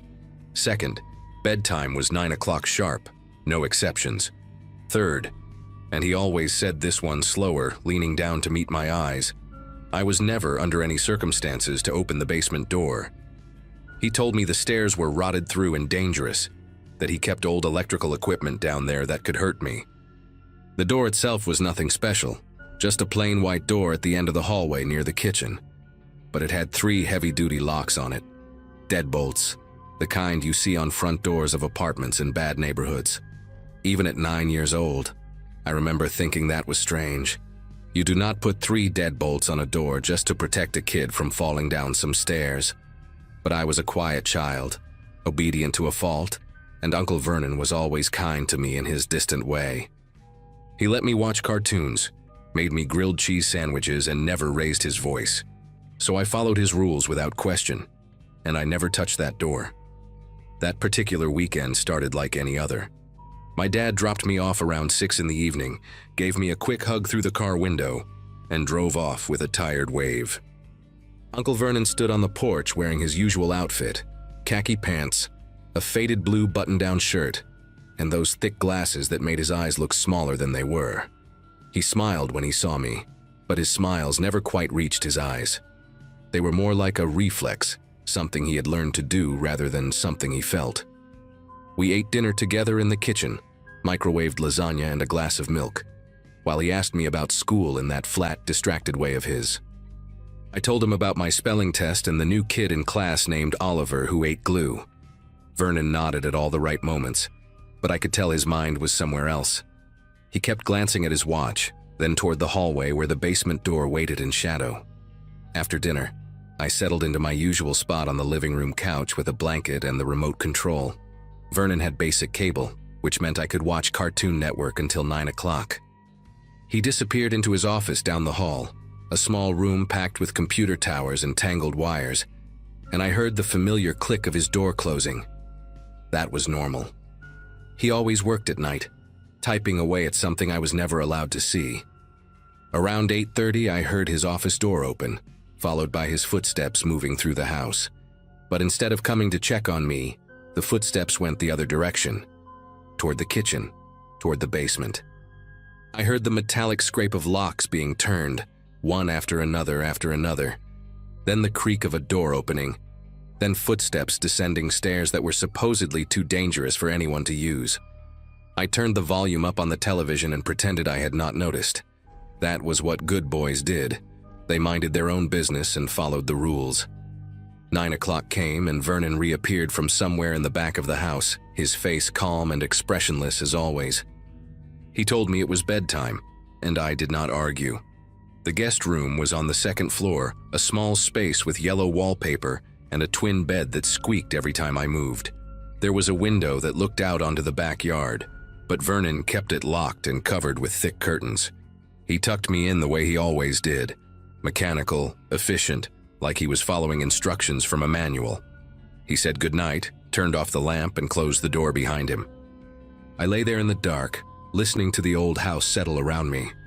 The pipes groaned, the walls creaked, and somewhere beneath me, through the floorboards and the ceiling of the 1st floor and whatever lay below that, I heard something else. A sound so faint I almost convinced myself I had imagined it. A voice, muffled, distant, but unmistakably human. Someone was crying. I pulled the blanket up to my chin and squeezed my eyes shut. It is just the pipes, I told myself. Old houses make weird noises. That is what my dad always said when our own house creaked at night. But the sound continued, rising and falling in a rhythm that pipes do not make. It was a person, a young person, maybe a teenager, sobbing in short, hitching breaths like they were trying to stay quiet but could not help themselves. My heart pounded against my ribs so hard I could feel it in my throat. I wanted to call out for Uncle Vernon, but something stopped me. Some instinct buried deep in my 9-year-old brain that whispered, "Do not let him know you heard." I do not know how long I lay there, rigid under the covers, listening to that awful sound. It could have been minutes. It could have been an hour. Eventually, the crying stopped. The house went silent. And somehow, despite everything, I fell into a thin, restless sleep filled with dreams I could not remember when I woke. A noise jolted me awake sometime in the middle of the night. The room was pitch black, and for a moment I could not remember where I was. Then it came back to me. Uncle Vernon's house, the guest room, the crying from below. I held my breath and listened. Footsteps. Heavy, deliberate footsteps on the first floor, directly beneath my room. Then a different sound, something being dragged across the hardwood. It was a scraping, stuttering noise, like something heavy and unwilling being pulled along the floor. I heard the basement door creak open. I heard Uncle Vernon's voice, low and calm, saying words I could not make out. And then I heard another voice, a younger voice, male, pleading in broken, desperate tones. The words were muffled through the floor, but the terror in them was unmistakable. "Please, and stop, and I want to go home." My whole body went cold. I was 9 years old and I did not fully understand what I was hearing, but I knew in some primal animal way that something very bad was happening in this house. I should have stayed in bed. I should have pulled the covers over my head and waited for morning. That is what I tell myself now, decades later, when the memories come back in the middle of the night. But I was a child, and children are curious even when they are afraid, maybe especially when they are afraid. I slipped out from under the blanket and crept toward the bedroom door, my bare feet silent on the cold wooden floor. The door was old and heavy, and I opened it just a crack, just enough to see the staircase leading down to the first floor. The hallway below was dim, lit only by a faint glow coming from the direction of the kitchen. I could hear Uncle Vernon's voice more clearly now, that same calm, measured tone he used when he told me the rules. And I could hear the other voice too, the young one, no longer pleading but whimpering softly like an injured animal. Every instinct screamed at me to go back to bed, but my feet carried me forward anyway. I crept down the stairs one at a time, my hand gripping the railing so tight my knuckles ached. At the bottom of the stairs, I pressed myself against the wall and peered around the corner toward the kitchen. The basement door stood wide open, spilling a sickly yellow light into the hallway. And there was Uncle Vernon, his back to me, dragging someone, through that forbidden doorway. The teenager was maybe 15 or 16, with shaggy brown hair matted with sweat and dirt. His wrists were bound behind his back with gray duct tape, and there was more tape wrapped around his mouth, muffling his cries into pathetic nasal moans. His eyes were wide and red-rimmed, tears cutting tracks through the grime on his cheeks. He was wearing a torn green jacket and jeans that were filthy, like he had been wearing them for days, maybe weeks. Vernon pulled him by the collar with one hand, completely unbothered by the boy's thrashing, like he was hauling a bag of garbage to the curb. I stood there, unable to move, unable to breathe, watching my uncle drag a bound and beaten teenager into the basement like it was the most ordinary thing in the world. Then Vernon stopped, his head tilted slightly, like a dog hearing a distant whistle. He turned around slowly, and his eyes found me standing at the bottom of the stairs in my pajamas. For a long moment, neither of us moved. The teenager on the ground went still too, his muffled cries cutting off abruptly as he followed Vernon's gaze and saw me. His eyes locked onto mine, and I saw something in them that I will never forget. A desperate, flickering hope, like he thought maybe I could save him. Then Vernon smiled. It was not the mechanical smile I was used to. This one was different. Warmer, almost. like he was genuinely pleased to see me. He released the teenager's collar and straightened up, brushing off his hands on his khaki pants. "Hey, buddy," he said in that same calm voice. "Go back to bed. You did not see anything." He said it like he was reminding me to brush my teeth. Casual, friendly, like we were having a perfectly normal conversation in the middle of a perfectly normal night. I ran. I do not remember making the decision to run. My body just moved on its own, turning and scrambling back up the stairs on all fours like a frightened animal. I heard Vernon call after me, still calm, still friendly. "It is okay, buddy. Everything is okay. Just go back to sleep." I did not stop. I burst into the guest room and dove under the covers, pulling the blanket over my head and curling into the tightest ball I could manage. My chest heaved. My whole body trembled.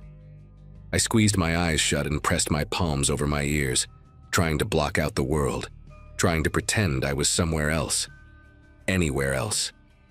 I heard footsteps on the stairs. Slow. Unhurried. Then they stopped outside my door. The handle turned. The door creaked open. I felt Vernon's presence in the room, standing there in the darkness, watching me.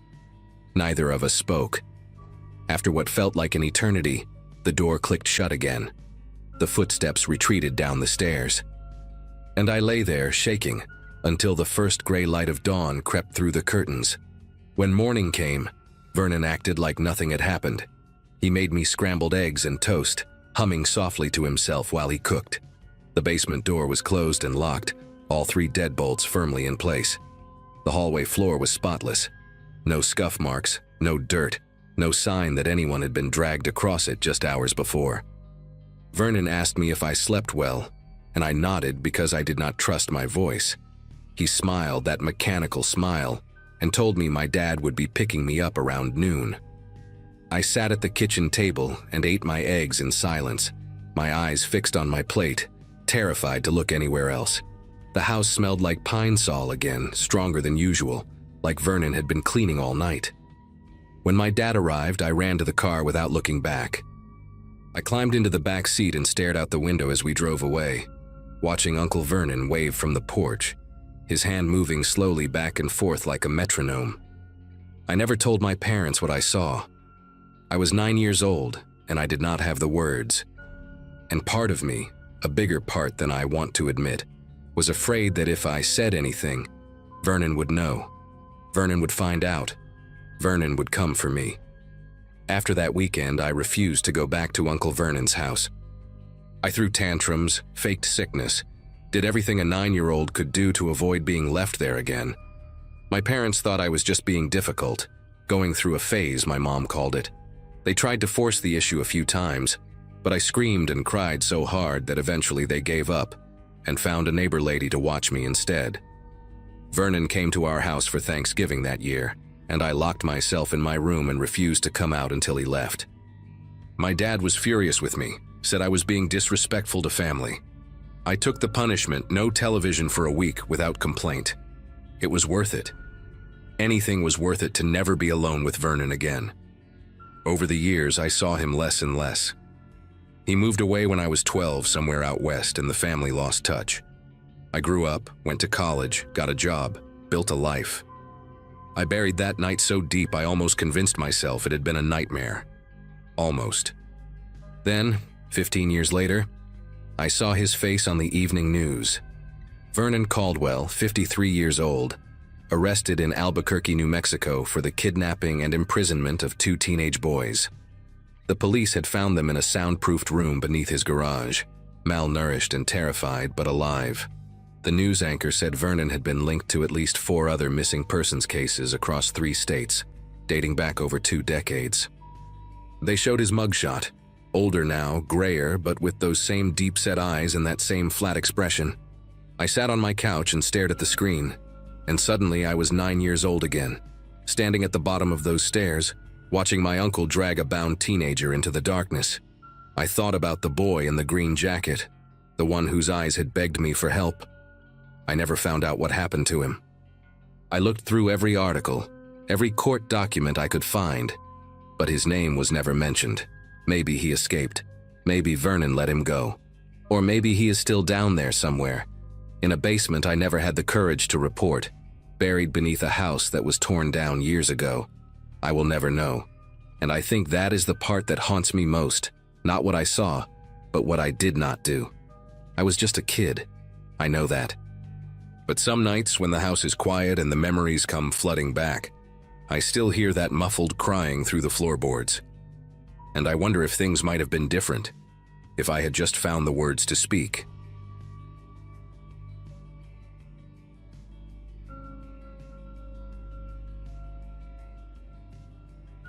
Seventh grade was the year I learned what real fear feels like.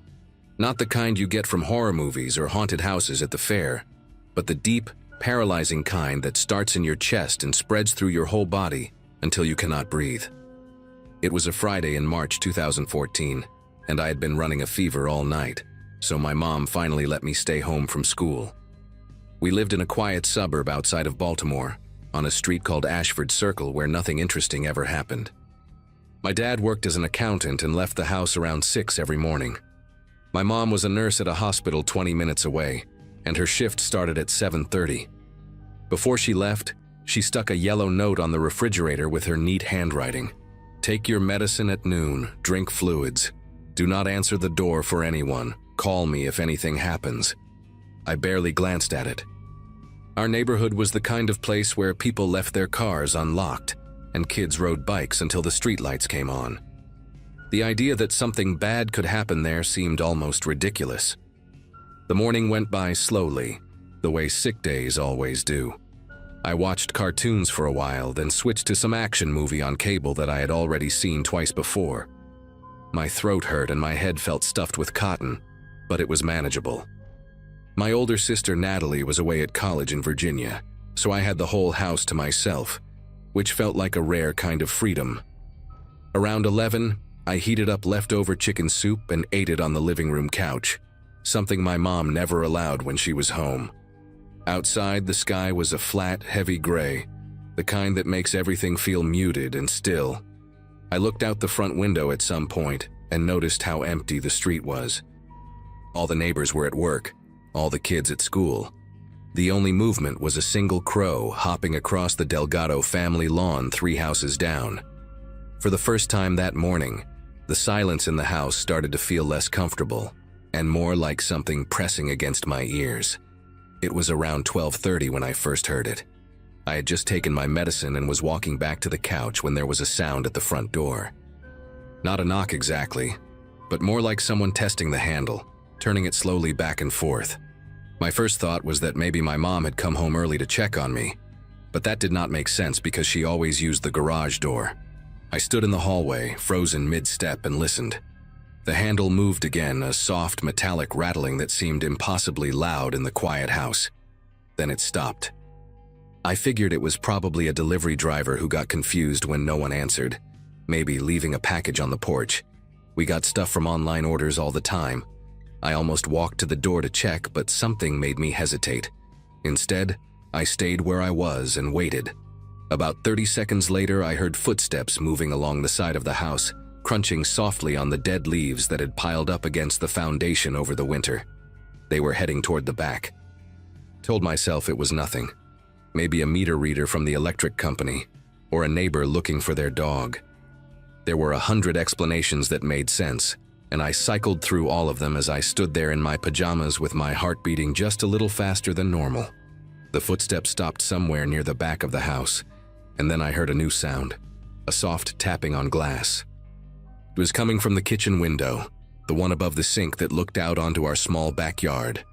Tap, tap, tap. Like someone testing how solid it was. I crept toward the kitchen doorway and peered around the corner, but from that angle I could not see the window properly. The tapping stopped, and for a moment everything was quiet again. Then the footsteps resumed, moving further along the back of the house toward my parents' bedroom on the other side. I heard another window being tested, this one with more force, a pushing and rattling sound that made my stomach tighten into a hard knot. I should have called my mom right then. I should have called 911. But my 12-year-old brain was still trying to convince itself that this was normal, that there was some reasonable explanation I just was not seeing. Maybe it was a maintenance worker my parents had scheduled and forgotten to tell me about. Maybe it was someone from the homeowners association checking something on the exterior. I stood in the hallway, barely breathing, and listened as the footsteps circled back toward the front of the house. For a few seconds, I thought whoever it was had given up and left. The silence stretched out, and I started to relax just a little, letting out a breath I did not realize I had been holding. Then I heard a new sound coming from the living room, a slow, deliberate scraping noise that made every hair on my arms stand up. It was metal against metal, a grinding and prying sound that I could not immediately identify. My legs felt weak, but I forced myself to move toward the living room entrance, staying close to the wall, trying to make myself as small as possible. What I saw when I peeked around the corner is something I will never forget as long as I live. There was a man crouched outside the large window that faced our front yard, the one with the broken lock my dad had been meaning to fix for months. He was using a flathead screwdriver to pry at the window frame, working it back and forth with practiced movements like he had done this 100 times before. The man looked like he was in his 40s, with thinning brown hair and a red jacket that had some kind of logo on the chest I could not make out. His face was completely calm, focused, like he was just doing a regular job. Not rushed, not nervous, just methodical. I pulled back from the doorway so fast I almost tripped over my own feet. My heart was slamming against my ribs now, and I could feel the fever sweat mixing with a cold, different kind of sweat that was breaking out all over my body. This was not a delivery driver. This was not a maintenance worker. Someone was breaking into my house, and I was the only one home. I moved without thinking, pure instinct taking over. There was a hallway closet about 10 feet from where I stood, the one where we kept winter coats and old board games and boxes of stuff we never used. I opened the door as quietly as I could, slipped inside and pulled it shut behind me, leaving it open just a crack so it would not make that clicking sound. The closet was dark and smelled like mothballs and dust. I pressed myself into the far corner, behind a thick wool coat that had belonged to my grandfather before he died, and I pulled out my phone. My fingers were trembling so badly that I almost dropped it twice. I could not call 911 because I was terrified that I would have to speak, and if I spoke, he would hear me. So I called my mom instead and pressed the phone to my ear, praying she would pick up. It rang 4 times, and each ring felt like an eternity. I heard a loud cracking sound from the living room, the sound of wood splintering, and I knew he was inside. My mom answered just as I heard the window sliding open, and I whispered so quietly I was not even sure she could hear me. "Mom, there is a man in the house." The next few minutes were the longest of my entire life. My mom kept her voice calm even though I could hear the panic underneath it, and she told me to stay exactly where I was. Do not move, do not make any sound. She was calling 911 on the office phone right now. I heard the man step through the window and land on our living room floor with a soft thud. His footsteps were slow and deliberate on the hardwood, moving through the room like he had all the time in the world. Then he started talking, and that was the part that made me want to scream. His voice was casual, almost friendly, like he was calling out to a neighbor. "I know someone is home," he said. "I saw you through the window earlier. Just come out and we can talk. No reason to hide." The closet suddenly felt like the worst hiding spot in the world. It was so obvious, so predictable. I pressed my hand over my mouth and tried to control my breathing, but my whole body was shaking. My mom was whispering in my ear, telling me the police were on their way, telling me to stay quiet, telling me I was going to be okay. I wanted to believe her, but I could hear the man walking down the hallway now, opening doors one by one. He checked the bathroom first. I heard the shower curtain being pulled back, the metal rings scraping against the rod. Then he moved to my sister Natalie's old room, and I heard him open her closet, push some things around, close it again. "Come on, buddy," he called out, his voice getting closer. "I am not going to hurt you. I just want to talk. Your parents are not here. It is just us." There was something in the way he said it that made my skin go cold, a kind of practiced reassurance that felt rehearsed, like lines from a script he had used before. My mom was still on the phone, and I could hear her crying now, telling me she loved me, telling me to hold on. The police were almost there. The man's footsteps stopped right outside the hallway closet. I could see the shadow of his feet through the crack at the bottom of the door, two dark shapes blocking the thin strip of light. My lungs were burning because I had been holding my breath without realizing it. I squeezed my eyes shut and pressed myself deeper into the corner, behind the coats, making myself as small as humanly possible. I heard him put his hand on the doorknob. I heard it start to turn. And then, like some kind of miracle, the sirens came. They were distant at first, just a faint wailing sound somewhere in the neighborhood, but they got louder fast. The man stopped turning the knob. I heard him mutter something under his breath, a single word I could not make out. The shadow of his feet disappeared from under the door, and his footsteps moved quickly back down the hallway toward the living room. I heard him climb back through the window, heard his feet hit the ground outside, and then nothing. Just the sirens getting closer and closer until they seemed to be right outside our house. I stayed in that closet. I did not move. Even when I heard car doors slamming and voices shouting and someone pounding on our front door announcing they were police, I could not make my body respond. My mom was screaming my name through the phone now, asking if I was okay, begging me to answer. I finally managed to whisper, "He is gone," and then I started crying so hard I could barely breathe. The police had to coax me out of that closet. One of them, a woman with short gray hair and kind eyes, wrapped a blanket around my shoulders and told me I did everything right, that I was so brave. I did not feel brave. I felt like I was going to throw up. My mom made it home in 15 minutes, a drive that usually took her at least 25. She ran through the front door and grabbed me so hard I thought she might crack my ribs, and she did not let go for a long time. My dad came home from work right after, his face pale and his tie loosened like he had been pulling at it the whole drive. The police asked me questions for what felt like hours, and I told them everything I could remember. The red jacket, the thinning hair, the screwdriver, the way he talked like we were old friends. They dusted for fingerprints and took photographs of the damaged window frame. A detective named Rourke, a tall man with a thick mustache and a voice like gravel, told my parents they would do everything they could to find the guy. But it was what they found on our security cameras that really changed everything. My dad had installed a basic system the year before, just 2 cameras covering the driveway and the front porch. When the police reviewed the footage, they did not just find the break-in. They found weeks of recordings showing the same man in the red jacket walking past our house, sometimes slowly, sometimes stopping to look. He appeared on camera 14 different times over the span of 3 weeks, always during school hours, always when both cars were gone from the driveway. He had been watching us. He had been waiting. They caught him 6 days later. His name was Ronald Weber, 44 years old, and he lived in an apartment complex about 8 miles from our neighborhood. He had 2 prior convictions for burglary and 1 for assault. The police told my parents that guys like him specifically target houses where they think only children are home, because kids are less likely to fight back and more likely to hide. He had apparently done this before in other neighborhoods, other towns, always picking sick days or half days when a child might be alone.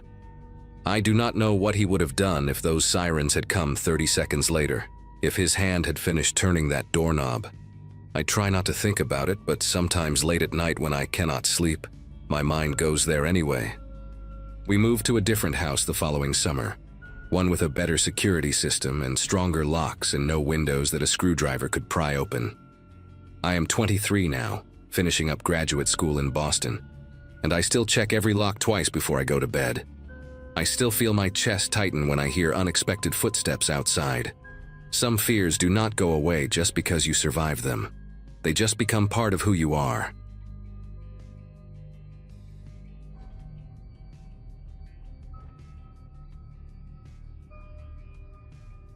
Back when I was a kid, my world revolved around the little playground a few blocks from home. My mom worked double shifts most days, so my older brother, Mark, was usually the one keeping an eye on me, even though he was only 12 at the time. I remember that afternoon being warm enough for the metal slide to sting the backs of my legs, and the air had that dusty smell the park always got when groups of kids had been running around for hours. I'd been trying to braid dandelion stems into a crown, something I'd seen older girls do, when a man I recognized from the community center walked by the swings and called my name like he already knew me. He was the type of person adults seem to trust without thinking twice. Everyone knew he helped with weekend events, handing out snacks and picking up trash with a pair of rubber gloves he kept tucked into his back pocket. He had this habit of leaning forward when he talked, like he genuinely wanted to hear every word you said. I remember noticing his watch that day. Thick leather band, scratched face, one of the numbers missing. For some reason I thought it looked important, the kind of thing grown-ups wore when they had someplace serious to be. He asked where Mark was, and I told him my brother had gone a few streets over with his friends, promising he'd be back in a little while. The man nodded like this was completely expected, and then said he needed help with something important for the center. I didn't understand much at that age, just that adults liked when kids helped out, and I always wanted to be one of the helpful ones. He mentioned a small storeroom behind the park where they kept supplies for the weekend activities. Chalk, signs, old folding chairs. I remember feeling oddly proud that he'd asked me specifically, like I'd been trusted with some kind of little mission. When we reached the back of the park, I noticed the door blended into the walls so well it looked almost hidden. He unlocked it with a key he kept on a long cord around his neck, and I followed him inside without thinking. The room smelled like old cardboard and warm plastic, and there was a single bulb buzzing above us, flickering just enough to make the shadows shift on the floor. Before I could even ask what he needed help with, the door clicked behind me, and he turned the lock with a movement so casual it didn't register as wrong until he positioned himself between me and the way out. The shift in his behavior was subtle, but even at 6, I could tell something wasn't right. He started talking in this slow, drawn-out way, asking if anyone ever told me how grown-up I seemed. I remember staring at the floor, tracing the shape of a dent in the concrete with my shoe, because looking at him suddenly felt uncomfortable. He moved closer, not touching me, but close enough that the air felt too crowded for such a small room. His voice dropped lower, almost like he didn't want anyone outside to hear, and he kept making comments that didn't sound like the things adults usually said to kids. The bulb above us flickered again, and without warning, he rested his hand on the metal shelf beside me, trapping me between the crates and his arm. I didn't understand the meaning behind his gestures, but I knew I didn't like it. He asked if I wanted to see something special he'd set aside just for me, and the way he said it made me step back until my shoulders touched the cold wall. He watched me with this strange, fixed expression, like he wasn't seeing me as a person anymore, but something else he thought he had control over. Before he could say anything else, there was a sudden echo of footsteps outside, fast, uneven, and getting closer. Then Mark's voice broke through the silence, sharper than I'd ever heard it. He was calling my name over and over, and behind him I heard the voices of his friends, all of them sounding out of breath and angry. They must have realized I'd wandered off longer than usual, because the next thing I remember is the sound of fists hitting the door, not just knocking but slamming hard enough to rattle the hinges. The man jerked backward like someone had yanked a string attached to his spine. His face went pale, and he whispered something under his breath before fumbling with the lock.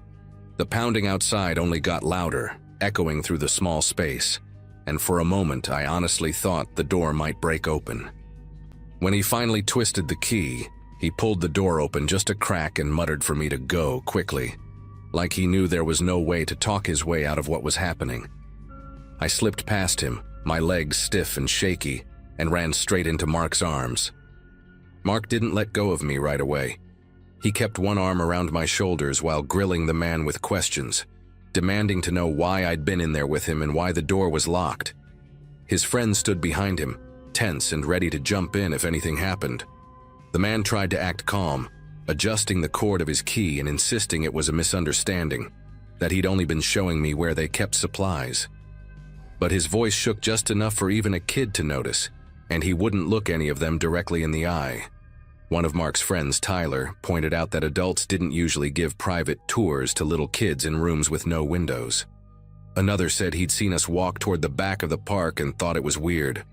The man stepped away from the door as if putting distance between us would somehow erase what he'd done. I remember staring at the ground, too overwhelmed to process anything except the relief of being outside that room again. Mark kept me close, shielding me in that protective way older siblings sometimes have even when they're scared themselves. When we got home, Mark told our mom everything before I even had the chance to speak. She didn't yell or panic the way I expected. She just listened, her hands still, her face tight with anger she didn't want me to see. The next morning, she went to the community center and spoke with someone in charge. I wasn't in the room, but I could hear the edge in her voice through the thin office walls. Whatever she said must have hit hard, because 2 days later the man wasn't around anymore.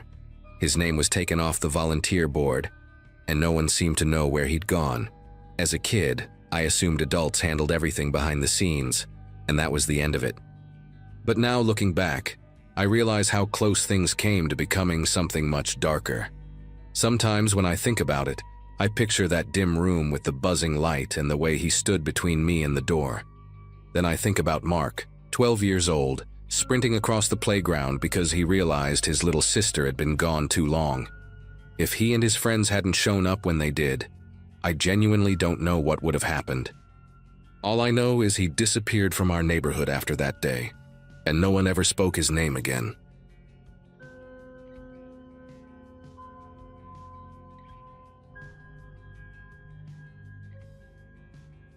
When I think back to that night, I still remember how excited I'd been just to be there.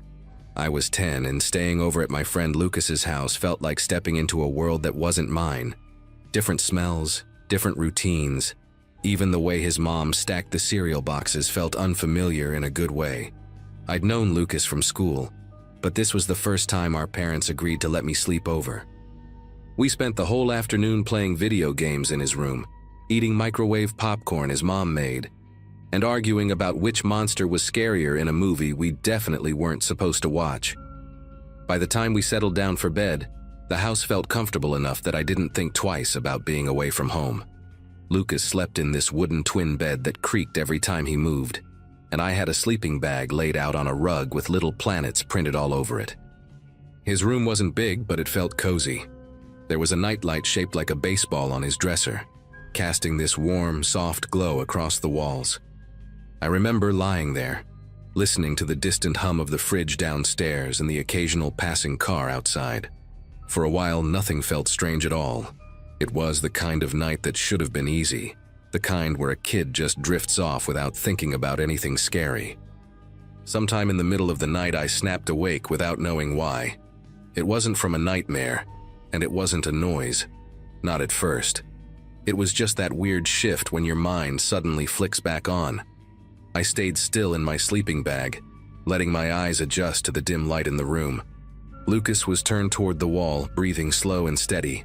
I remember staring at his baseball nightlight, expecting everything to look the same as when we'd fallen asleep. For a minute it did. Then I heard the faintest sound, metal rubbing gently against metal, like someone easing down a door handle. The bedroom door opened just a sliver at first, barely enough to change the shape of the shadows. I assumed it was Lucas's mom checking on us. That seemed normal, so I kept my eyes mostly shut, trying to look asleep. But the door kept opening, slow and deliberate, and something about the rhythm of it felt wrong. When it finally widened enough for me to see the shape standing there, the breath caught in my throat. It wasn't Lucas's mom. The silhouette filling the doorway was much taller, with broad shoulders and the kind of stillness adults don't usually have when they're half asleep and checking on kids. He didn't move for several seconds, just watched us, like he was deciding something. Only then did I realize I didn't recognize him at all. He stepped into the room with this strange calm, like he'd done it before. The nightlight barely reached him, but I could make out enough to know he wasn't anyone I'd seen around their house earlier. His clothes looked dark, and his posture didn't match the relaxed way Lucas's dad carried himself when he'd said goodnight hours earlier. The man moved closer to the bed, and I could hear him breathing. Slow, steady, too controlled. He leaned toward Lucas and whispered something, a short string of words I couldn't make out, like he was speaking through clenched teeth. Lucas didn't respond, didn't stir at all. His stillness made everything feel even stranger. The man leaned in again, whispering deeper this time as if expecting an answer that never came. I kept my face angled toward the wall, pretending to sleep but watching him through the smallest slit of vision I could get away with.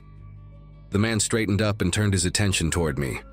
I didn't know why at the time, but the way he shifted his weight felt intentional, almost rehearsed. He walked slowly across the room, his shoes making barely any sound against the carpet. I could smell something faint on him, like old cologne mixed with damp fabric. He crouched next to my sleeping bag, close enough that I could see the outline of his knees pressing into the rug. I didn't dare breathe too deeply. I focused on keeping my chest rising in the same soft rhythm as before, terrified he'd notice any change. He stayed crouched there longer than felt human. I didn't hear him whisper anything to me, but I could sense him examining me, the way someone sizes up a photograph or a locked door. I kept waiting for him to touch my shoulder or shake me awake, but he didn't. Instead, he tilted his head slightly, like he was trying to study my face in the low light. At that moment, every instinct I had screamed to bolt out of that sleeping bag, but I knew any sudden move might bring his full attention onto me in a way I couldn't handle. The seconds stretched out so far, they barely felt real. When he finally shifted back, I took it as my only chance. I waited for the soft creak his knees made as he stood, quiet, but enough for me to know he wasn't hovering over me anymore. Without lifting my head, I slowly inched my hand toward the edge of the sleeping bag, gathering the fabric just enough so it wouldn't drag loudly when I got up. Lucas's bed made its usual little groan as he breathed, which gave me a tiny bit of ambient noise to mask my own movements. I eased myself upward, keeping my steps feather-light as I backed away from the man's shadow. The door was only a few feet away, but it felt like crossing a football field. Once I slipped through the doorway, I didn't stop. I walked down the hallway on my toes until I reached the coat closet near the stairs and tucked myself inside, pulling the door closed just enough to leave a narrow gap for air. Inside that closet, every sound in the house seemed 10 times louder. I could hear the faint tick of a wall clock downstairs and the occasional pop from the heating system, but none of it masked the noise I dreaded most: footsteps moving slowly across the hallway carpet. They weren't rushed or confused. They moved with a steady rhythm, like someone who knew exactly where each board of the floor was and which ones wouldn't creak. I kept my eye close to the thin line of space between the door and the frame, trying to catch any sign of movement. At one point, a shadow glided across the opposite wall, long, slanted, unmistakably human. I pressed myself deeper between a winter coat and a stack of shoeboxes, hoping the narrow space would muffle any tiny sound I made. Minutes dragged into what felt like an hour. Every now and then the house settled, making soft groans that made my throat tighten. I thought about waking Lucas or calling for his parents, but the man's calm presence in the room earlier told me he wasn't afraid of being discovered. It felt safer to stay hidden than to risk crossing the hallway again. My legs grew stiff from being curled up, and the coats brushed against my face with every nervous breath I let out, carrying smells of fabric softener and cold dust. I kept picturing Lucas still asleep in that room with the nightlight casting its weak glow, unaware of the figure that had stood inches from him. Eventually, the footsteps faded, replaced by a heavy silence that didn't feel reassuring. It was the kind of quiet that makes you question if someone is standing still nearby, waiting. I stayed exactly where I was, keeping count in my head to distract myself. When I reached what I guessed might have been 30 minutes, I considered peeking out again, but my fear of that tall shadow reappearing held me still. Around that time, a distant sound reached me, the soft rumble of a car passing on the street outside. That little reminder of the outside world made me feel like morning wasn't impossibly far away. Still, I didn't leave the closet until I saw the first sliver of daylight creeping under the hallway trim. When the sun finally softened the corners of the house, I eased the door open and stepped out, legs tingling with pins of numbness. The hallway looked ordinary again, almost disappointingly normal. I walked back to Lucas's room, expecting chaos, tossed blankets, open drawers, something. But nothing was out of place. Lucas was still asleep, curled toward the wall, his breathing as steady as it had been hours earlier. I checked the rest of the house quietly. Kitchen empty, living room untouched, front door still locked. When Lucas's mom eventually came downstairs and found me sitting at the dining table, she looked confused when I asked if anyone else had been home. Her answer was so confident, so casual, that it didn't fit at all with what I'd seen. She said only the three of them lived there, and no one had visited that night. She even smiled gently, assuming I'd had a bad dream. That morning, I didn't know how to push back or explain it in a way an adult would believe. I just nodded and gathered my things, waiting for my parents to pick me up. Lucas woke up cheerful, completely unaware anything strange had happened. I watched him eat his cereal like nothing in his world had shifted overnight. To this day, I've never figured out who that man was or why he walked into that room so quietly. All I know is that I learned something that night.